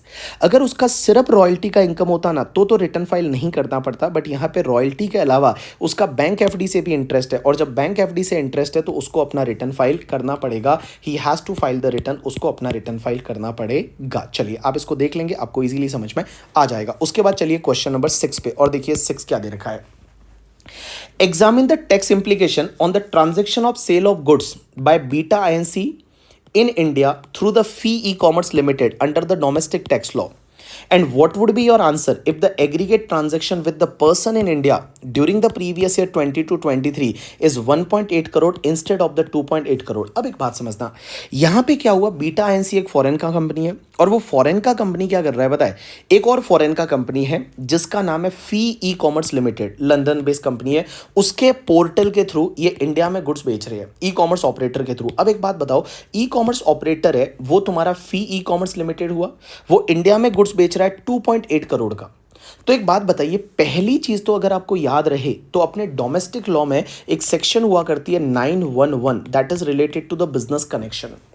और जो बिजनेस कनेक्शन वाली सेक्शन है मैं आपको यहां पे बता देता हूं। एक बात बताइए, बिजनेस कनेक्शन वाली सेक्शन में क्या बोला है कि अगर कोई नॉन रेजिडेंट है और वो नॉन रेजिडेंट इंडिया में ये कोई गुड्स वगैरह बेचता है करके, ठीक है, और उसकी पूरे साल की वैल्यू 2 करोड़ से ज्यादा है तो उसका डीम टू बी इंडिया में बिजनेस कनेक्शन माना जाएगा। वो पता है एससीपी वाला कॉन्सेप्ट है, सिग्निफिकेंट इकोनॉमिक प्रेजेंस वाला, और ये सिग्निफिकेंट इकोनॉमिक प्रेजेंस है, वो सिग्निफिकेंट इकोनॉमिक प्रेजेंस की वजह से, ये देखिए ये वाला दे रखा है सिग्निफिकेंट इकोनॉमिक प्रेजेंस। यहां पे क्या दे रखा है, significant economic presence of a non resident in India shall constitute the business connection in India. कब सिग्निफिकेंट इकोनॉमिक प्रेजेंस कब बनेगा, transaction in respect of any goods या सर्विस और property carried out by non resident with any person in India including the provision of download of data और software in India, और उसकी value है वो 2 करोड़ से ज्यादा है तो सिग्निफिकेंट इकोनॉमिक प्रेजेंस बन जाएगा, और ये माना जाएगा यहाँ बिजनेस कनेक्शन है, और इससे जो भी इनकम होगी वो फी आईएनसी को जो इनकम हो रही है that is going to be taxable. लेकिन एक बात समझना, ये बिजनेस कनेक्शन माना जाएगा, टैक्सेबल हो जाएगी, लेकिन एक बात बताओ, सेम टाइम यहां इक्वलाइजेशन लेवी भी लग जाएगा, क्योंकि इक्वलाइजेशन वाले टॉपिक में आप देखोगे तो वहां पे मैंने आपको यह बताया हुआ है कि अगर कोई ई कॉमर्स ऑपरेटर है और वो कोई भी गुड्स या सर्विसेज सेल कर रहा है और वो इंडिया में जो सेल कर रहा है उसका पहली चीज़ तो उस ई कॉमर्स ऑपरेटर का इंडिया में कोई पी नहीं है, तो इनका पी तो है ही नहीं इंडिया में, और ये जो सेल कर रहे हैं वो 2 करोड़ रुपए से ज़्यादा है, तो यहाँ पे बेटा आपको पता है 2% की रेट से इक्वलाइजेशन लेवी आ जाएगा। और 2% की रेट से जब इक्वलाइजेशन लेवी आ जाता है तो आपको पता है एक सेक्शन हुआ करती है 1050, वो ये बोलती है कि अगर इक्वलाइजेशन लेवी आया तो वो इनकम एग्जेम्प्ट हो जाएगी, उस पर फिर इनकम टैक्स नहीं लगेगा। तो यहां पे 2% की रेट से अगर इक्वलाइजेशन लेवी आ गया तो फिर यहां पे इनकम टैक्स नहीं लगेगा। तो ये आपके लिए पहली बार आप ऐसा क्वेश्चन है वो देख रहे हैं जहां पे ये कॉन्सेप्ट आपके लिए यहां पे लेके आया हूं मैं। तो देखिए सबसे पहली चीज तो ये कि सेक्शन 911 है वो बिजनेस प्रॉफिट नॉन रेजिडेंट के इंडिया में डीम टू बी अक्रूड और अराइज इन इंडिया माना जाएगा थ्रू बिजनेस कनेक्शन हुआ तो, और बिजनेस कनेक्शन हुआ तो उस पे इनकम पे नॉन रेजिडेंट के हाथ में टैक्स लग जाएगा। तो यहाँ पे 2.8 करोड़ है तो उस पर्टिकुलर केस में उसका बिजनेस कनेक्शन बन जाएगा, टैक्स लग जाएगा। लेकिन बेटा यहाँ फी ई कॉमर्स है, उस पर ई कॉमर्स ऑपरेटर है तो उस पर इक्वलाइजेशन लेवी 2% की रेट से लगेगा, और 2% की रेट से अगर इक्वलाइजेशन लेवी पे कर दिया तो 1015 ये बोलती है कि यहाँ पे कोई भी इनकम टैक्स नहीं लगेगा। अब एक बात बताओ, यहां पे अगर 2.8 करोड़ की जगह वो 1.8 करोड़ होता तो पहली चीज यहां बिजनेस कनेक्शन नहीं बनता, एज वेल एज द या इंडिया में टैक्सेबल नहीं होता, फिर इक्वलाइजेशन लेवी भी नहीं लगता, फिर इसके केस में कुछ भी नहीं होता। तो अगर मान लो यहाँ पे 1.8 करोड़ होता तो यहाँ पे बिजनेस कनेक्शन नहीं बनता, मीन सिग्निफिकेंट इकोनॉमिक प्रेजेंस नहीं होता, बिजनेस कनेक्शन नहीं बनता, इक्वलाइजेशन लेवी भी नहीं लगता, तो यहाँ पे कुछ भी टैक्सेबल नहीं होता। Last point, compute the arm length price adjustment if any to be made to the transfer price in respect of the government garments supplied by Alpha Limited to the Beta Inc for the assessment year 23-24। अब एक बात बताओ, पहली चीज यहां पे ये बोल रहा है कि क्या यहां पे जो अल्फा लिमिटेड ना बीटा लिमिटेड को 2 लाख शर्ट्स बेचे, टी शर्ट बेचे हैं, वो जो बेचे कौन सी रेट से, $6 से बेचे हैं, और बेटा बाकी को जो बेच रहे हैं वो कितने में बेच रहे हैं, $8 को बेच रहे हैं, और एक यूएसडी का आपको 80 रुपीज़ रेट लेना है। तो एक बात बताओ, आर्म लेंथ प्राइस आप कौन सा वाला लोगे? अगर मैं यहाँ पे कप मेथड फॉलो करूंगा क्योंकि कंपेरेबल अनकंट्रोल प्राइस मेथड है, प्राइस है, तो अपन कप मेथड फॉलो करेंगे। तो प्राइस जो अनकंट्रोल ट्रांजेक्शन में लग रहा है वो कितना लगेगा? तो मैं बताऊं यहाँ पे तो 2 लाख मल्टीप्लाई बाय $8 होना चाहिए। तो 2 lakh multiply by $8 multiply by, आप एक काम करिए, यहाँ चाहिए तो आप सीधा यहीं पे मल्टीप्लाई कर दीजिए 80 रुपीज़ से, तो आपको रुपीज़ में ट्रांजेक्शन आ जाएगा। तो आपके 2 lakh T shirt multiply by आपके $8 और मल्टीप्लाई बाय आप 80 करेंगे तो it's comes to I think कितना होता है रे, तो 12.8 करोड़ आएगा आई थिंक। तो 12.8 करोड़ है ये आपका आर्म लेंथ प्राइस आना चाहिए, 12.8 करोड़ ही आएगा आर्म लेंथ प्राइस, इतना आना चाहिए। लेकिन एक बात बताओ, 12.8 करोड़ आएगा, लेकिन एक बात बताओ, अपने को फायदा भी तो हुआ है यहाँ पे। अपनी एसोसिएट एंटरप्राइज से अपने को 2 फायदे हुए हैं। एक तो एसोसिएट एंटरप्राइज ने अपने को डेटाबेस का एक्सेस दिया है जिसमें 5 लाख रुपीस का फायदा हुआ था, और दूसरा अपनी एसोसिएट एंटरप्राइज ने जो भी अपने को क्या बोलते हैं इसका गारंटी दिया था उसमें 10 लाख का फायदा हुआ था। तो इन सिंपल वर्ड बता दूं, आपको 15 लाख का फायदा हुआ है तो 15 लाख आप इसमें से लेस कर दीजिए। तो आप एक काम करिए, 12.8 करोड़ में से आप 15 लाख से 0.5 करोड़ 15 करोड़ है वो लेस कर दीजिए। तो इसमें से आप अगर 15 लाख लेस कर देते हैं, 15 लाख लेस करते हैं तो आपके पास में होता है 12.65 करोड़।